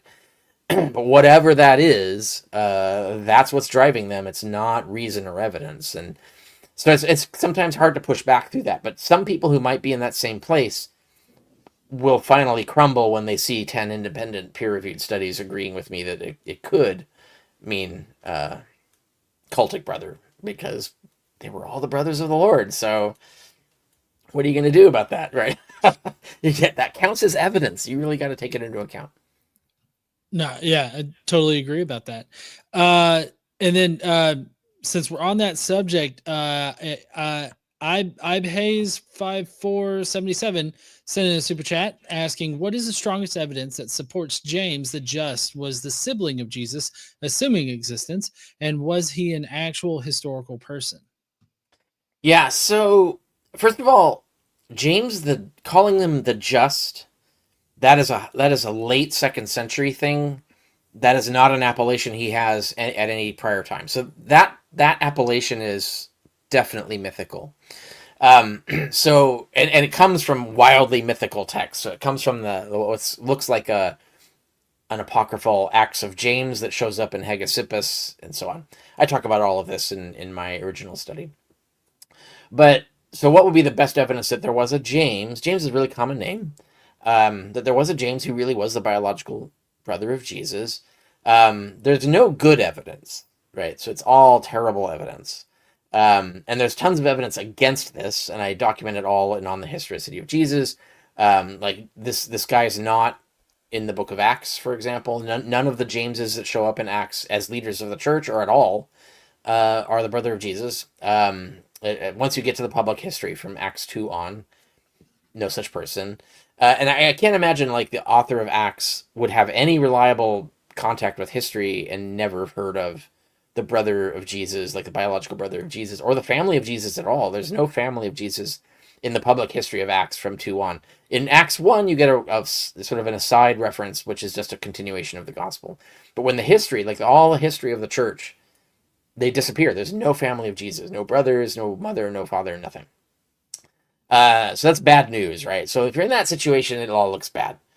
So once you accept that, like once we're going to put all that aside, we shouldn't put it all aside, but let's put it aside. What is the worst, or what is the best of the absolute worst evidence for the James being the brother of Jesus? And I would say that the fact that the Gospels list a James as a brother of Jesus, that's super terrible evidence, because the Gospels are wildly fictitious, and we know lots of mythical people had brothers named, made up for them, and so on.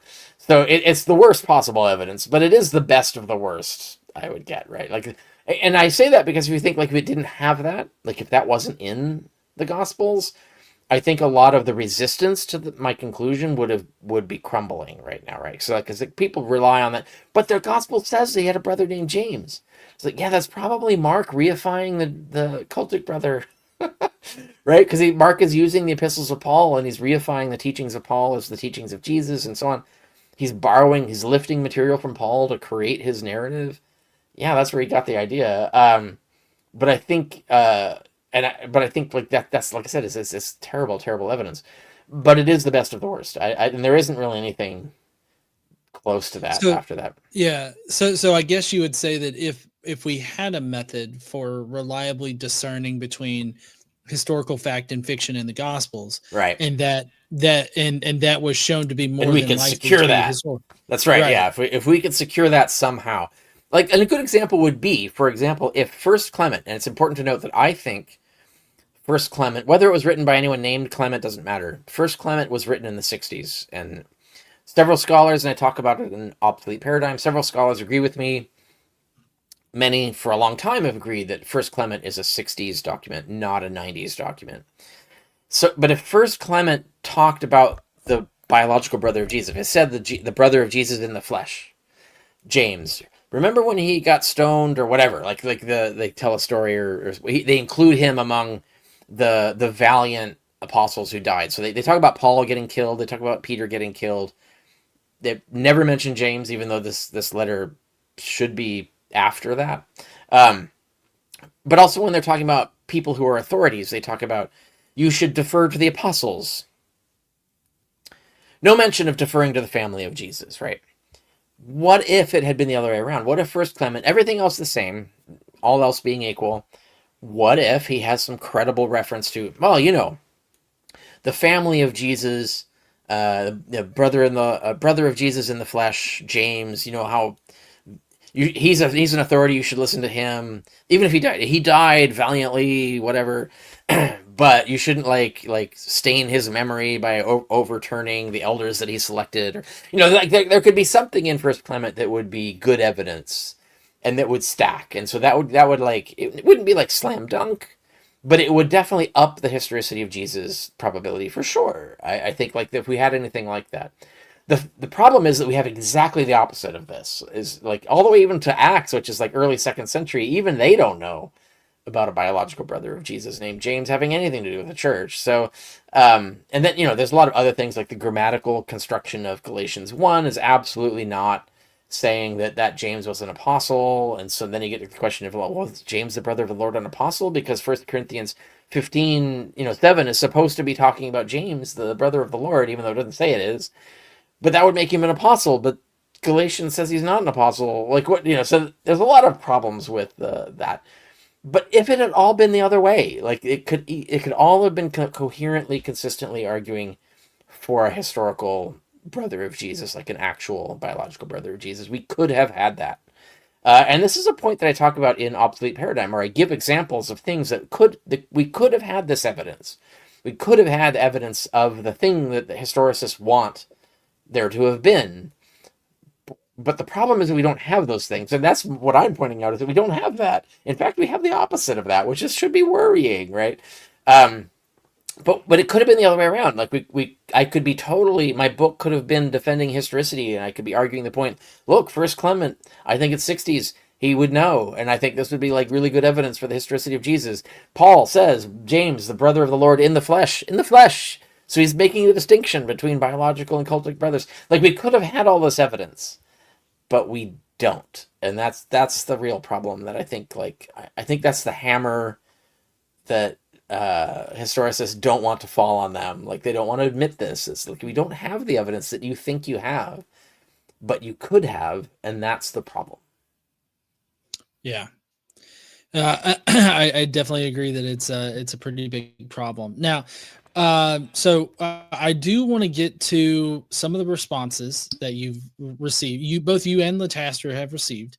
But there is this one other me more than thing. Lataster. They ignore him even more than me. But yeah, which is really surprising because I read most of Lataster's book, and it was fantastic. But he rips Bart Ehrman to shreds.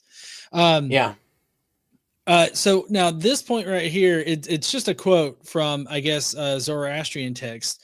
Zeroshit, maybe seed went to the ground. The angel Narosang received that seed and will blend it with a mother. Zoroastrian Budashin 32.8 cosmic sperm bank. Anyone? And I'm bringing this up one because it's a super chat, and I guess they were just wanting to get the cosmic sperm bank out there. But just as a quick aside, has there been any movement on that particular part of the minimal mythos hypothesis, the cosmic sperm bank, or any of that? So movement would be the wrong word, but it's mostly being ignored. So, like, in academics, is the internet like bro cult that's all like making fun of it and stuff and being like 12-year-olds. But in academia, no, there's no one's really talking about it largely. But there are a few things that I found, and I bring this out in Obsolete Paradigm, including examples that people presented to me after OHJ was published, the original study 10 years ago. And Zoroastrian is an example, not that passage in particular, but there are others that talk about the lake. There's the sacred lake that preserves the semen of the Messiah forever.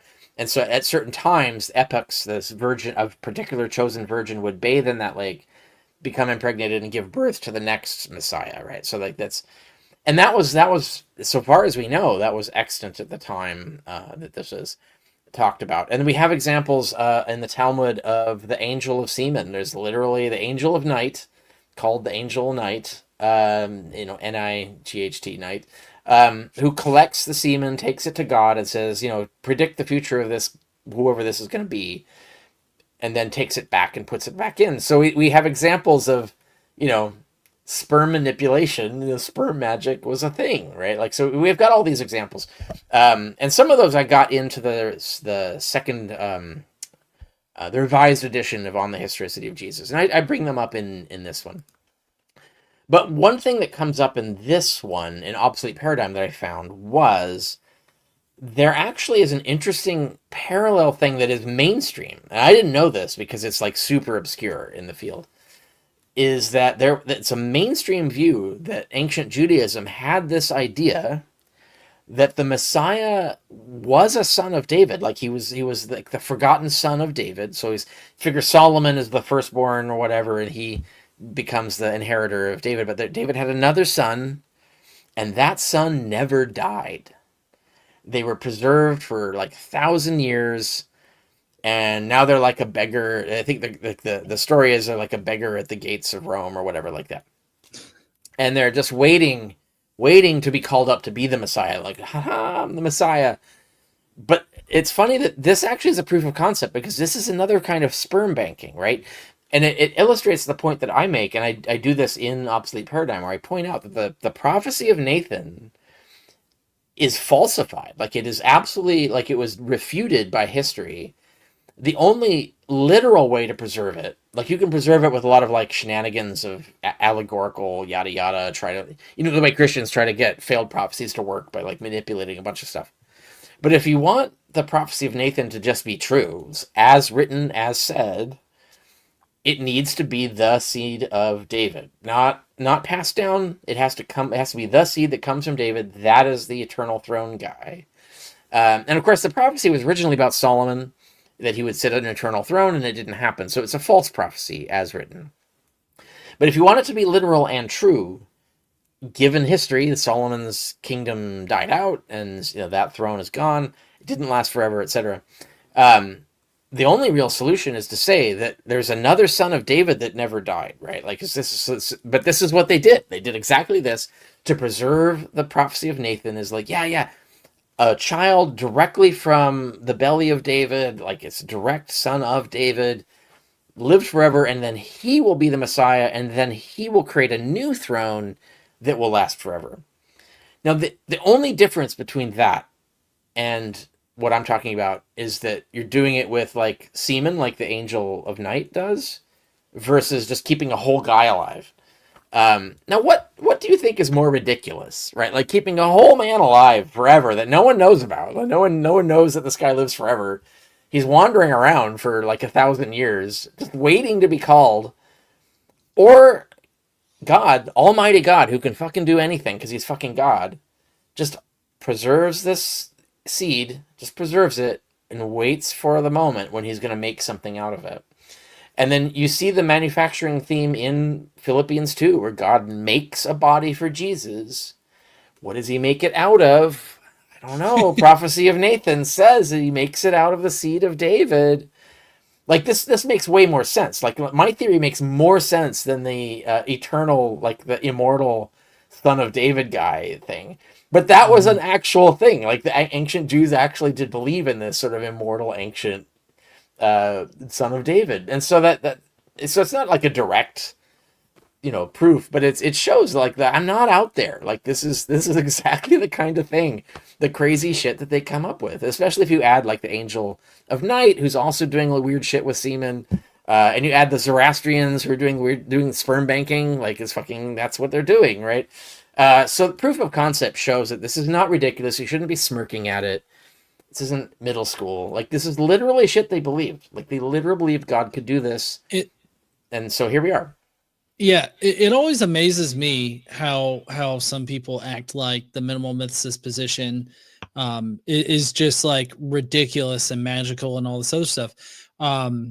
When like the entire religion is centered around magical thinking. Like, it seems like I don't understand, because it's not like we're saying that like he thought like that the early Jews believed in some kind of like East Asia like religion or something, like some kind of like weird I guess Chinese legend or something like that, and that somehow factors. Like, we're not saying something weird like that. Like, we're using not me, but you and other scholars.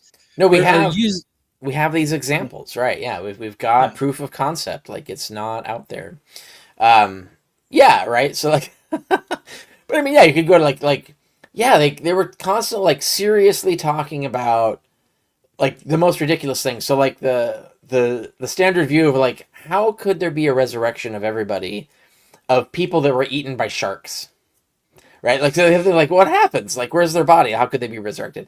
And so there are all these like, well, what if this happens? What if this happens? And so the rabbis, and we get this in the Talmud, and they say like, well, no. So there's the coccyx, is this bone that can't be destroyed. God made sure there's this one bone everybody has that can't be destroyed.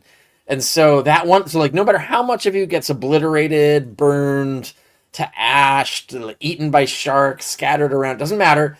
As long as that one bone survives, which it will, because God ensured that it would survive forever, that bone, no matter where it is in the world, will, when the resurrection comes, I'm not joking, this is literally what they say, that bone will roll through underground caverns, magically, it will roll through underground caverns all the way to Jerusalem, and then your body will be just like in Ezekiel, the one bone will come up, and the God will reassemble the whole skeleton and put flesh on it, and you're risen from the dead. And that's how the bones will roll through secret tunnels and underground to Jerusalem, and you have this magical invincible bone that says absolutely that one bone can't be destroyed. Like, this is ridiculous, and yet this is what they taught, right? And they have things like, God's, where snow comes from? God has these like chambers, like these huts that he keeps all the snow in. It's like where we keep all the salt for killing the snow nowadays, but he's got it up in the sky, and he has angels to open the vaults, and that's where snow comes from. It's like, this is a ridiculous thing to believe, but it's what they fucking believed, right? Like, this is, so I think like there is this sort of anachronistic assumption that ancient Jewish people, ancient Christians were kind of rational like us. It's like, no, those are like nutcases that believe the most ridiculous things. And so, like, it is not implausible that they would believe yet another ridiculous thing, because they totally believe all kinds of ridiculous things. And we have an example of Galen. We have a passage that survives somewhere from Galen where he's talking about the Christians, and he's talking about, like, he doesn't believe what the Christians say, that God could reassemble a horse from ashes.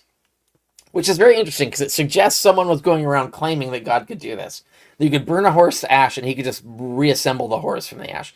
And Galen says, nah, that's ridiculous.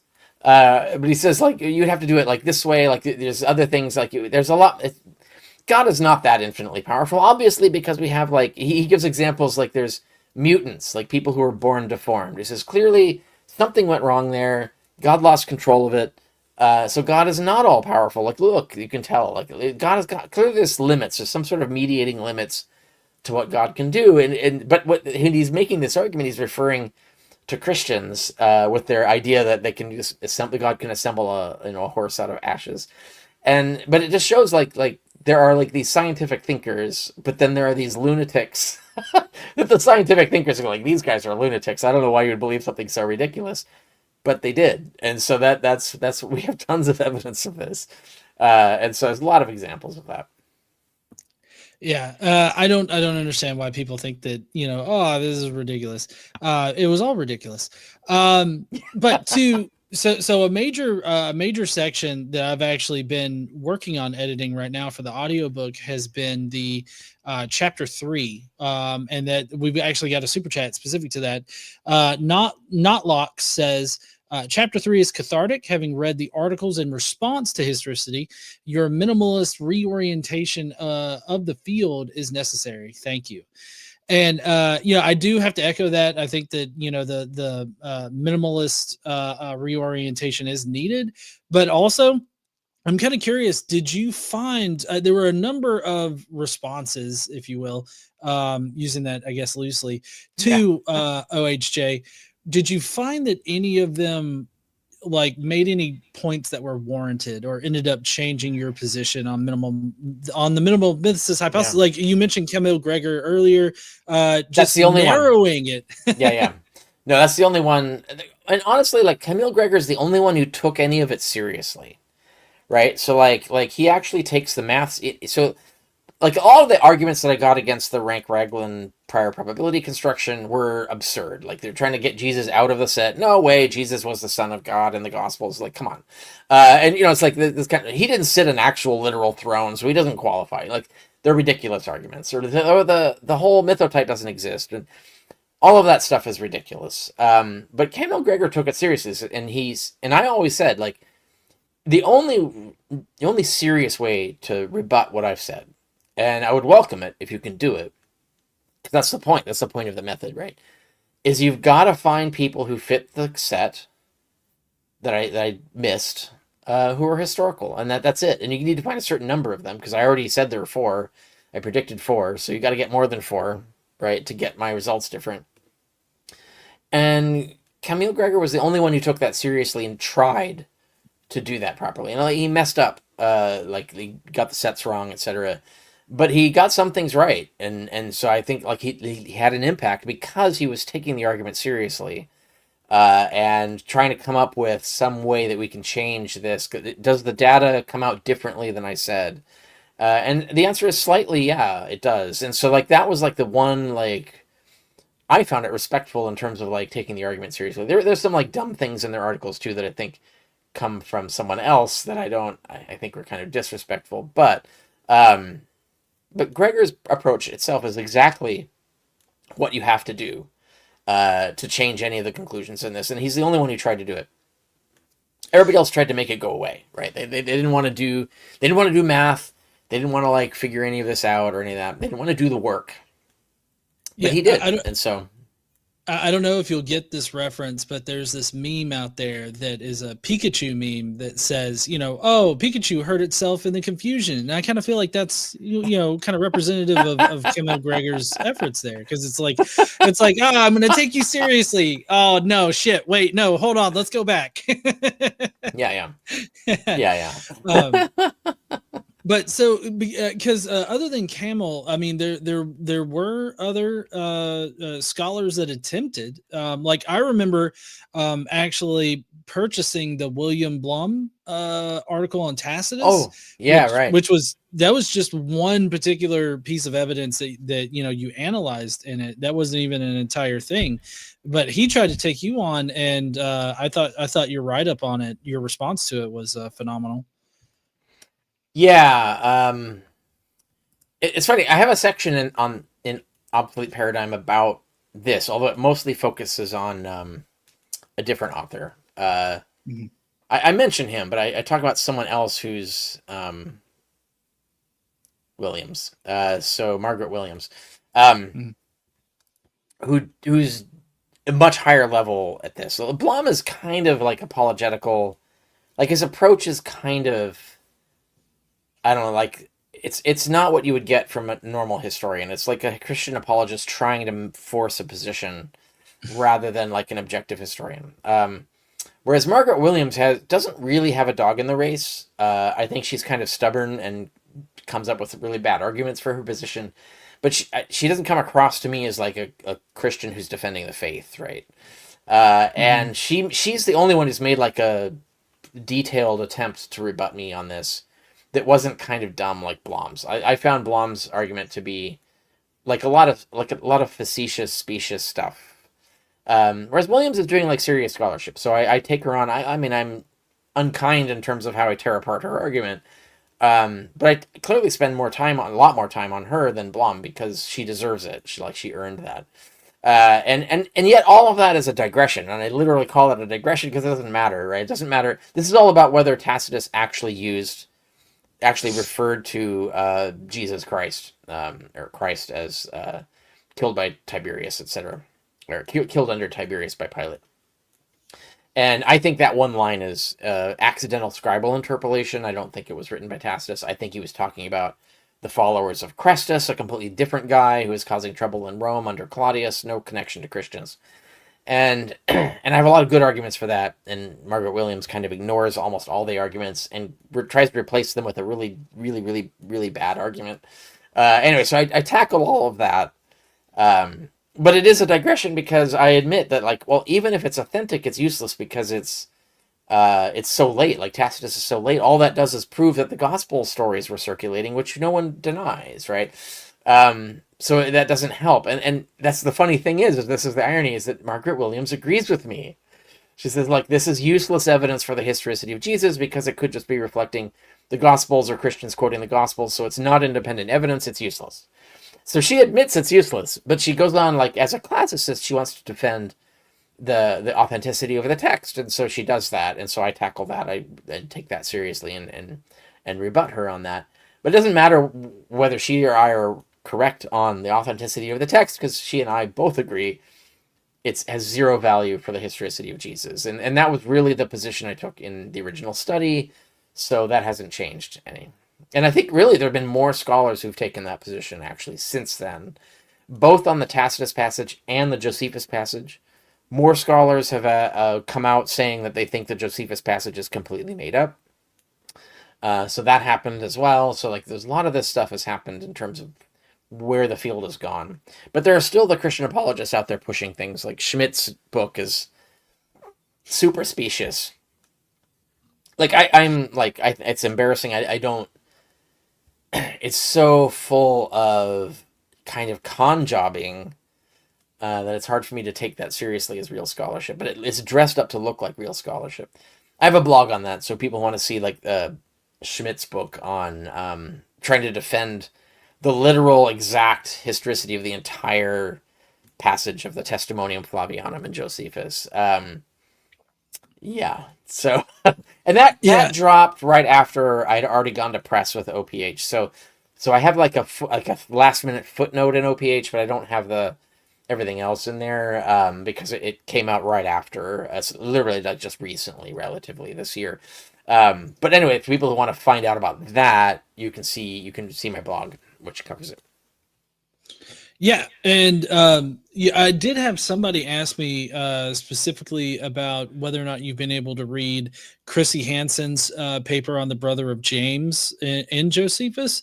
Apparently, Chrissy has come to the conclusion that it's an interpolation. Have you been able to read that yet?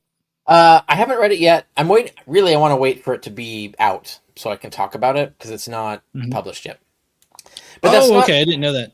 I had somebody personally message me about it. I'm like, yeah, that sounds like. Unless it is, if someone messaged you about it, then maybe it's out yet. I don't know if it's out yet because I got an advanced look at it. I mean, it's past peer review. It's going to be published. It just takes forever for these things to be published. I've got something that passed peer review like months ago that's not going to come out until like February. Like they're super slow. So anyway, yeah, this is not a new position for her actually, and I cite. In Obsolete Paradigm, I cite her when she agrees with me and when she disagrees with me. It's all in there, like except for anything that came out like literally after I went to press with OPH. But yeah, no, she's long agreed with me on this point. Is that historicists are wrong to be relying on these external biblical references. They're useless. And she gives all the correct reasons as to why they're useless, and she's right about that. And so she's never disagreed with me on that, actually, or at least not for a long while. Maybe at some point way in the past she did, but I'm glad to see that she's publishing something specifically on the Josephus thing. It adds one more iron in the fire. There have been several other scholars. I would love to like add her next one to the list because she's not alone. There's a lot of us now. It's a growing number of people. Yeah. And I remember starting to read her paper. Oh, I should also mention. I should mention, like, she also gets mistreated by Schmidt, like misrepresented. She's way nicer about it than I am. Like, no, I seriously think that he's fucking lying about what she said. She wouldn't say that. She would say, "Oh, he just messed up or missed a thing I said." You know, it's like being a little extra nice. That's cool. I that's fine. Like, I respect that. But I'm gonna be fucking Huxley on this. It's like, no. There's no fucking excuse for the way he misrepresented the things she said, and tried to present an argument that refuted her that was like another straw man, right? It was just completely ignoring, like, really just like literally saying the opposite. Like, she said the opposite of what she said, and then like refuting that to try and make her look bad. You know what I mean? Like, it's that. It's the kind of way that I usually get treated, right? Is this sort of like misrepresenting what actually I said and then making me look ridiculous, right? Like, you didn't think of this thing. And I was like, I got literally 5 pages on that fucking thing. That, how can you say I missed it, quote unquote? No, I feel very much like I see the same kind of misbehavior being directed at her by Schmidt that usually is directed at me, and so I'm less charitable about this. But people, you'll see that if you look at my blog article about this, I talk about this specifically. And she's called this out, but she, like I said, she's been nicer about, like, more charitable with him about what happened. But but that's why I bring that up, because that's an example of, like, she made a good argument and he just ignored her good argument, turned it into a bad argument, refuted it, and then, say, oh, she didn't know what she was talking about or whatever. Like, he didn't say it that way, but it just kind of creates the impression that she fucked up, but she did not. And that pisses me off. Like, as a scholar, that shit fucking pisses me off.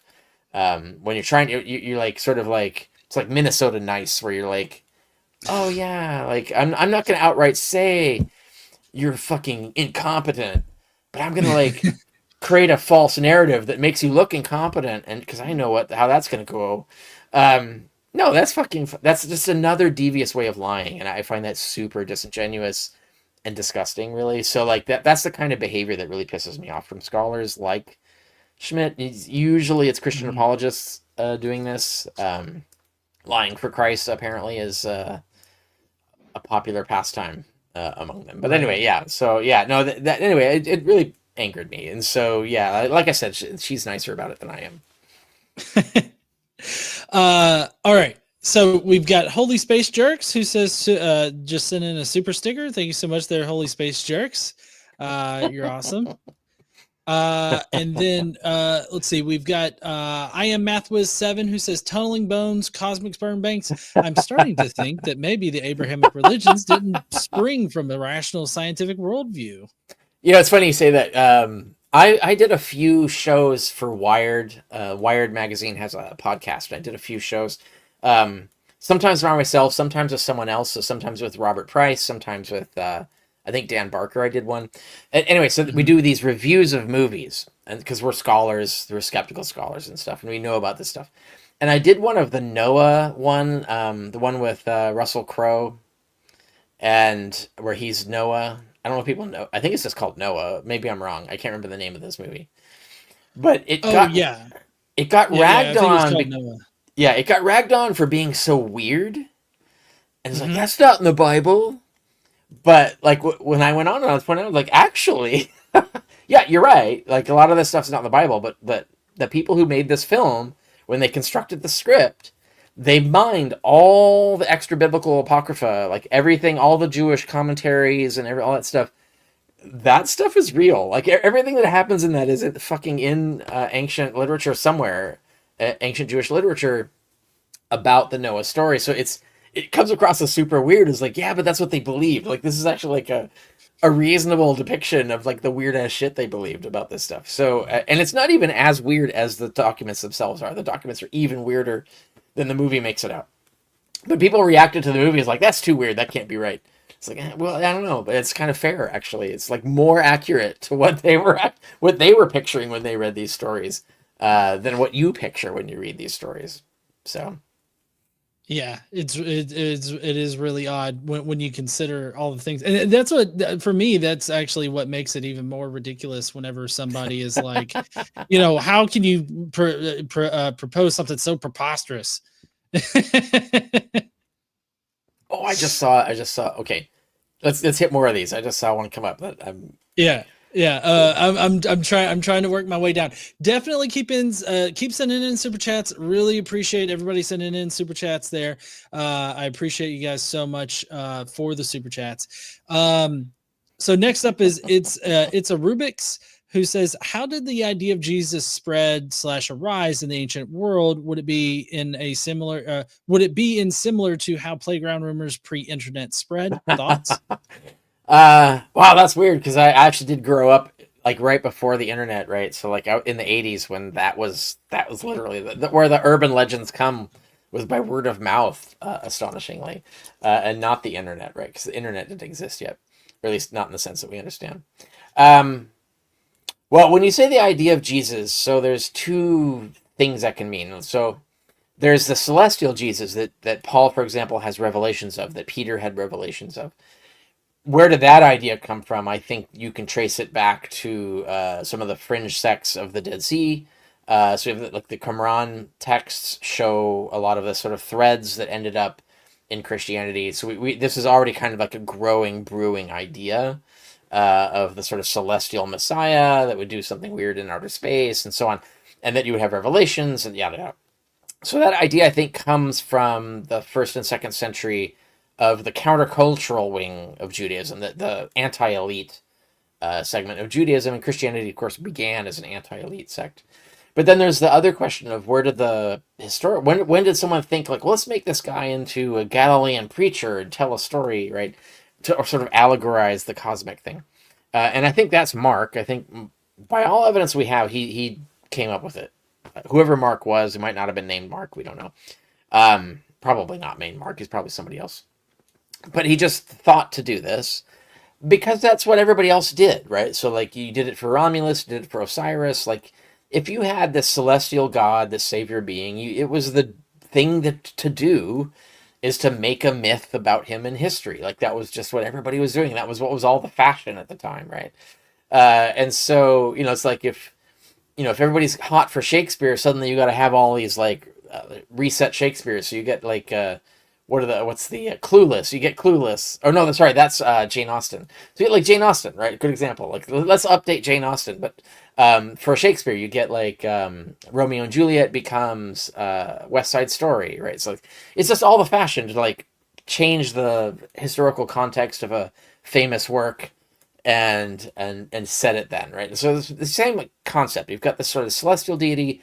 Everybody else has got fake stories about their celestial deities, putting them on Earth. So we got to have that too.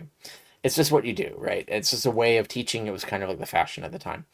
And so, but then the question becomes like, well, where did they get the idea for the figure that they create Jesus into? And I talk about this in Obsolete Paradigm, where there's part of it is from the epistles of Paul. So a lot of stuff that Jesus does and says in Mark is really Paul. And Paul has no knowledge of Jesus ever being involved in those teachings. So a good example is Romans 13, where Paul's talking about how you should kowtow to the authorities because God has chosen the authorities, etc. Don't resist the government, and so on. And so that becomes a sort of coin to Caesar story. Jesus says, well, has his head on it. It belongs to Caesar. Give it to Caesar. And therefore, it's a very like give in to the government. Let the government do obey the government. It's God's in charge of it kind of attitude, but telling a clever story. And that's what you were when you went through school, when you got to compositional, like graduate level school back then. This is what they would teach you, is like, tell a story illustrating this moral, right? So like that's what they did. And then also when you tell the story, do it in the style of Homer, or do it based on this other story from Euripides or whatever. That's literally how they were trained to do it. So Jesus is built out of Romulus, he's built out of Moses, Elijah, Odysseus. So they take all these character ideas to borrow and make Jesus into the better version of them, and to communicate what their teachings were. Like, what is the gospel? What is the teachings of the gospel? What should you learn from this? The historical reality of it is irrelevant. It's the message that matters. And so that's how Jesus got invented and constructed. And then other gospel authors just ran with these ideas and expanded them and so on.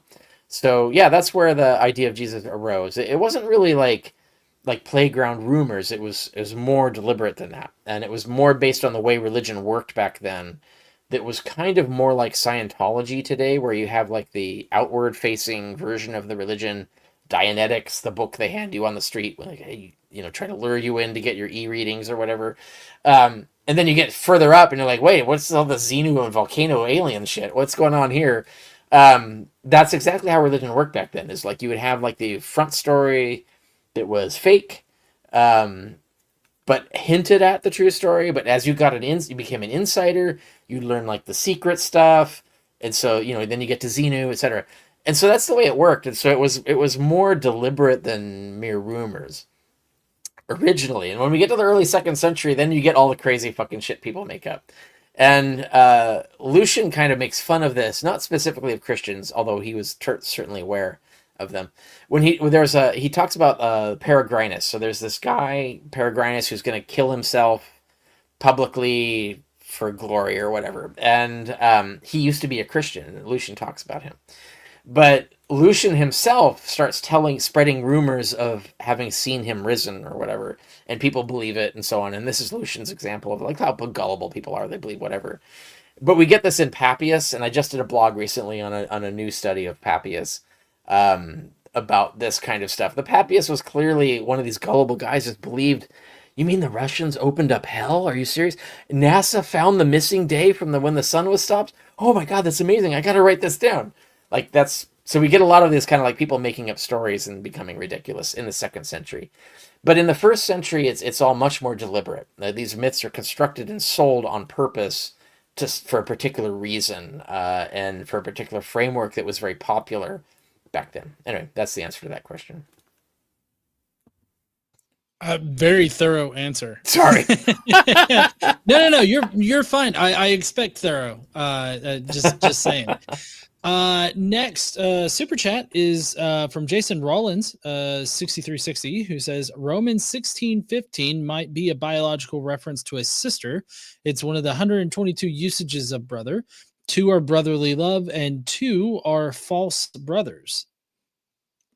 Yeah, the sisters are mentioned again in 1 Corinthians 9, and I talk about this in Obsolete Paradigm, where when you do a chiastic analysis of 1 Corinthians 9, that in fact the sisters and brothers are meant to be the same. You can see that the logic of Paul is that the sister wives or sister women, he calls them, are clearly not biological, right? They're cultic sisters.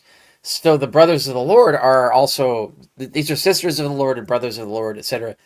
So that you actually have evidence in there that that's what Paul's talking about. So yeah, sister is just a woman who's basically become the brother, become a sister of Jesus through baptism. And that's how you become a sister. Romans 16 is a little problematic because Romans is a pastiche of other letters and it's out of order. And so 16 is one of these sort of tacked on pieces. It might have had another piece to it that we don't have. So Romans is the one where Paul talks about brothers in the flesh, meaning his fellow Jews. So you would have to rule out that he means sister as in a fellow Jew there. I'm not saying that I've done this yet. I'm just saying that you want to make sure that you've ruled that out, because there's a mix-up of the passages here, and he's already established in some of these passages he's talking about brethren being biological brethren in the flesh, being Jews. So in Romans 16, I know he refers to Jewish colleagues. He's talking about, family. He doesn't mean like literal family. He means basically fellow Jews, essentially. And so, you got to rule that out if you're going to try and interpret what Romans 16:15 is doing.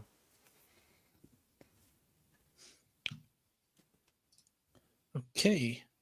Let's see. Next is Victor Engelman, who says Jesus didn't consider biological fam his real fam. Yeah, that's in Mark. Yeah. And I talk about this in the original study. So I might talk about improving history. I can't remember where. I'm pretty sure I talk about it on the historicity of Jesus. But the short answer on this is that that's a story called an etiological myth, which is a myth to explain an institution later on, right?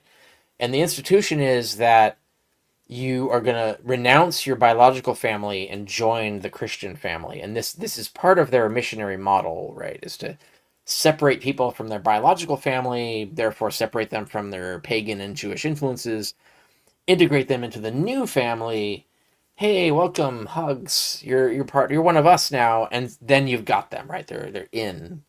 And so that's part. So having Jesus renounce his own family and then announcing, as he does, that the people who follow him are his real family, that's so fucking cult 101, right? Like that's literally that's the story you tell when you say, why should I leave my mom? Well, Jesus said, Jesus renounced his own family and said that you are his true family. Don't you want to be the true family of Jesus?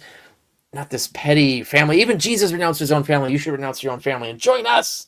Yeah, it's that, right? It's that kind of storyline, right? So it's just like preachers who tell bogus stories, and people are like, that never happened. But it's the story they want to tell in order to sell something. I mean, David Cross has a really great one where he's talking about there's a preacher on an airplane saying that, I sat next to this woman and I asked her what she's doing, and she said, like, she's serving Satan, and they're going to pray for the death of Christians or whatever. And he's like, that fucking never happened. That's bogus. But yeah, they tell these stories to communicate some message. And so yeah, the Jesus renouncing his family is one of those sort of etiological myths for why should I renounce my family and join this fake family? Is that no, this is the true family. That's your fake family. And so that's the messaging there. Do you think that if there's would it be an overreach to say that if there's a theological reason for something existing in the Gospels, then that makes it at least unknowable to determine whether or not it's historical? Yeah. And that's the first half of chapter 6 of Obsolete Paradigm, as I make that point. It's worse than that, because really, like if we, as we go pericope through pericope of any gospel, clearly made up message, so that it's clearly that's the norm, right? So like if you find a passage, you can't interpret it, you don't know what it's referring to, the odds are high that that's some sort of message. It's not a history being recorded, because that's what all the rest of the gospel is. It's the normal trend. It's the other way around in Josephus, and people will say like Josephus records miracles and stuff. So yeah, but like 99% of his text is not that, right? So like the trend is historical, not miracle, whereas the trend is fantastical in the gospels. And so yeah, you should just a priori assume odds are it's some messaging going on. You need good evidence to argue the opposite. You can't start from the assumption that it's historical. It's the other way around. And so yeah, it's worse than 50-50, but even at best it's 50-50, which doesn't get you anywhere, right? Like 50-50 could go either way. It's not evidence for either side, so get rid of that. And I make that point, and I explain mathematically why that follows as well. So if people want to understand, like, this is a logically sound conclusion. It's not just some rhetoric that I'm spinning. All right, and then I think this is the one that you kind of jumped at a little bit. Yeah. Mithridates 6 sent a super chat saying Mithridates. Let's get it right. Oh, Mithridates sorry. 6. Yeah. Mithridates 6. Yeah. Schmidt's translation of truth as truisms, banalities, makes the inner Jesuit in my atheist head weep. What does that mean? Well, I assume they're ex-Jesuit, or were schooled in a Jesuit school or whatever. Yeah, no, Jesuits were big on like learning the ancient languages and understanding their meaning and stuff. And so yeah, this is the kind of like, it's really specious, super specious argumentation. Like I just can't even get over it. Where all classicists are reading this and going, "Are you serious? Like with this? Come on, man." But no, he's snowing the audience because he's assuming his readers are mostly going to be like, run-of-the-mill Christians and not classicists who are going to immediately know that this is a ridiculous stretch, basically. So this is covered in my article on Schmidt. I have a Godfrey really nails this, I think. And so anyway, yeah, that's why I like because it made my head weep too. Similar but unrelated reasons. Yeah. All right. Well, that's going to be it for the super chats for right now. If anybody has any last minute questions or anything like that for Carrier, we are going to be wrapping up. We're over time just a hair, but in any case, Rick, I'm working my way through your book. I'm a slow reader, but I definitely see a lot of value in it, especially when it comes to, I guess having those conversations with either fellow atheists or with religious people, because I feel like a lot of religious people like to use some of the extra biblical references in order to, verify that, Jesus was the Son of God and he resurrected from the dead, which, I feel like it's your book is an invaluable resource for handling those kinds of things. So I definitely want everybody to check out Obsolete Paradigm on Amazon. Rick, while you kind of shill yourself up right now, talk about where they can find you, what you're doing, and all that kind of good stuff. I'm going to get a link to Obsolete Paradigm in the description right now. Okay. Yeah. Do you have? Are you an Amazon associate? Do you have your own associate link? Or yeah. So people who buy through that link, he'll get the commission. Totally cool. I'm all for it. For myself, you can do the same thing. So if you go to my website and buy through a link on my website, it'll be Amazon link. And I'm an international associate now, so you can even in many foreign countries, you can go to like Amazon France or whatever, and I still get a commission on that stuff. It's very small. I see my returns every month from other countries, India, Brazil, and so on, Japan sometimes. I'm always amused when I see like, oh my God, someone in Japan bought one of my books. But anyway, whether you give the commission to John or me is totally fine. It's cool. But yeah, go to my website, richardcarrier.info. It has everything you need to know, all my other books. And for people who want to know, I've got, like, if you go to my blog, which is the front page, search, guide to my social media. So if you want to like follow me, that guide explains where to follow me, because I do different things on different social media, and so what they do and so on. is explained there. Also, if you don't know what book, if you want to look at some of my other books, I have a guide to my books where I go through all my books and say, like, if you're interested in this subject, this book's for you, or if you're interested in this subject, etc. So go look for those two things. And then the other thing is that, like, I'm really surviving right now on Patreon support. And so I really love it if people will become a regular, like, monthly subscriber on Patreon. You can set your rate. There's different options for what the goodies are. But even if you're, low end, there are some goodies. And so it explains on Patreon, and there's a link on my website. You can go to my Patreon and read what the options are. So even if you're at the bottom, like the least amount of contributing, there's still goodies there. And so you can look and see, like, what perks you get and that you can ask me for. And then if you're paying more, there's even better stuff. But yeah, I really, like, that's kind of the thing that weirdly I'm making most of my income on is long form blogging through my Patreon supporters. And I think, like, I'm a dinosaur. There's hardly anybody left doing long form blogging. And I spoke to someone recently, and they said they were very grateful that I was still doing it, because, like, it's like TikTok or Twitter. It's like micro blogging, and or there's really short, brief stuff that doesn't have, like, the in-depth analysis and so on. They're really grateful that someone is still doing, like, in-depth analyses of things in philosophy and ancient history and so on. So yeah, if you love that stuff, become a Patreon supporter. That's in there. The other way is I do online correspondence courses. It's your opportunity to ask me all the questions you have on a subject for 30 days. And so it's, through Google Groups. That's also a thing you can do. That's cheap compared to, like, the kind of classes that you see, like, other scholars offering are much more expensive. But anyway, yeah. So all those options are there. Check them out. And that's on my blog, richardcarrier.info. Yeah, so I went to your website actually, and I got your link for Obsolete Paradigm that you have on the page there. Yeah, that might not work if it's on your page, because if you're doing an Amazon link, Amazon knows where the link is coming from. So if you're going to do it on your site, put your Amazon link on it so that you get the commission, because then it should know that it's coming from your site, and it will give you the commission on that. Okay.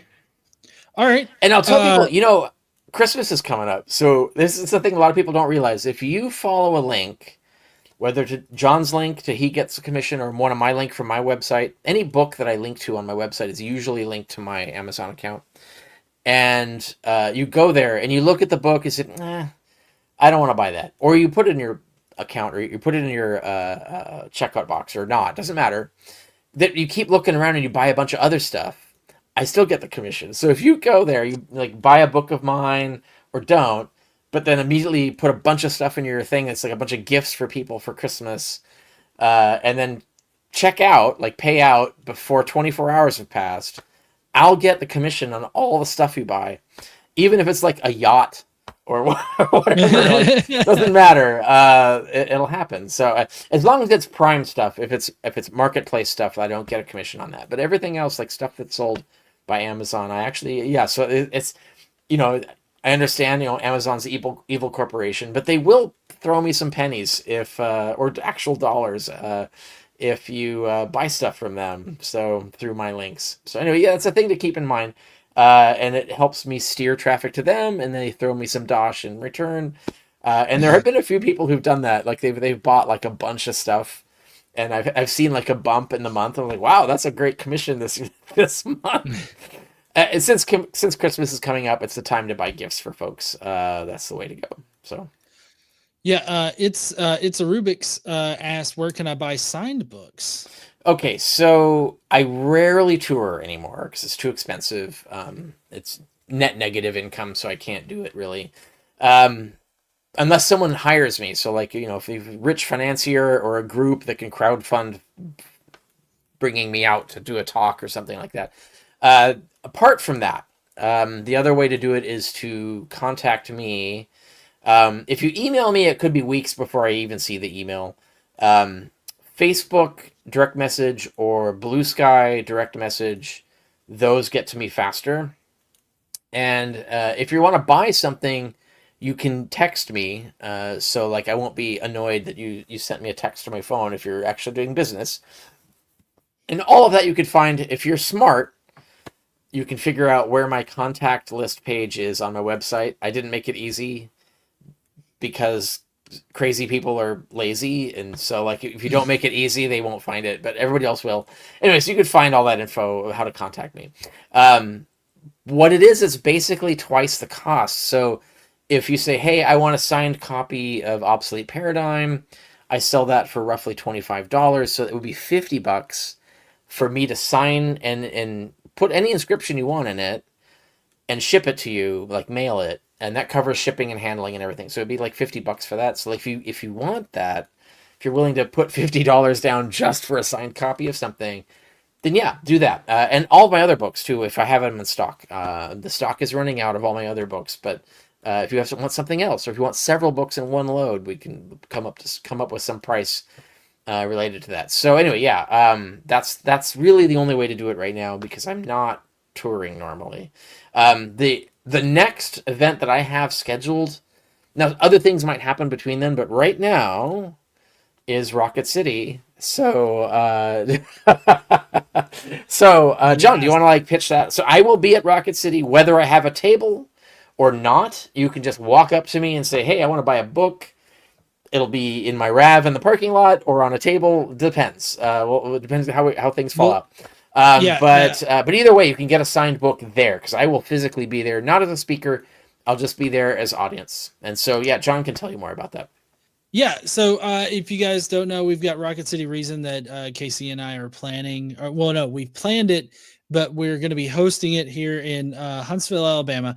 There's actually a link in the description too. I wasn't trying to overshadow your book tonight or anything. No, it's good. I like it. It's a great conference. I'm looking forward to it. So yeah. And we've got a lot of great activities that are going to be planned for that weekend. You can hit up the link in the description of this video if you want to get your tickets or check out our schedule and everything like that. And it's literally a year away. So right. Plenty of advanced planning you can do here. Exactly. And Rick, I mean, as long as there is an open table, you have a table. So, you don't have to worry about that. I am going to be getting a featured guest list up here soon. And so once we get some more, people confirmed that they're going to be coming, we definitely want to put in, in there, like who's going to be here from, that everybody knows. We've already got a number of people from the line that are coming, and we got Rick that's coming, as well as, some other people. So and we're going to be running this. My take on that, like if you see me, feel free to come up and talk to me. I'm there. Like, I don't want to hide in the back. I'll be totally personable and wants to talk. So yeah, that's my plan. And I see Rubix is talking about possibly making the trip. So yeah. Yeah. Right after my birthday, might make the trip. It is definitely a nice place to stay here in Huntsville. It's a lot more purple, than red. So it's a really nice place to stay at. And we got a really nice hotel. We've been working with the hotel on everything, and they've been super, super helpful and super excited about it. There's Curb Stains who says, thank you both for your work. Thank you there, Curb Stains. And then I finally, do appreciate it though. Yeah. Yeah, we got Kristen who says, excellent and informative show as always. Thank you so much there, Kristen. Appreciate you. But yeah, so that's what we got. So go down in the description. I've got a link to Obsolete Paradigm as well as the audiobook for Jesus from Outer Space down below if you want to get those. Those are the two latest from Richard Carrier here. And then there's also the Rocket City Reason link if you want to go down there and check out our conference that we're holding next year. So yeah. All right, Rick. I really appreciate you dropping by and talking about your book for a bit. It's been great. Pick your brain on it. Yeah. And I guess I will see all you heathens later. We've got regular videos tomorrow and Friday. So happy Thanksgiving, everybody. If I don't see you or talk to you or anything like that, happy Thanksgiving, Rick. And I guess I will just see all you heathens later. Don't forget to stand up and use your voice. Bye, heathens.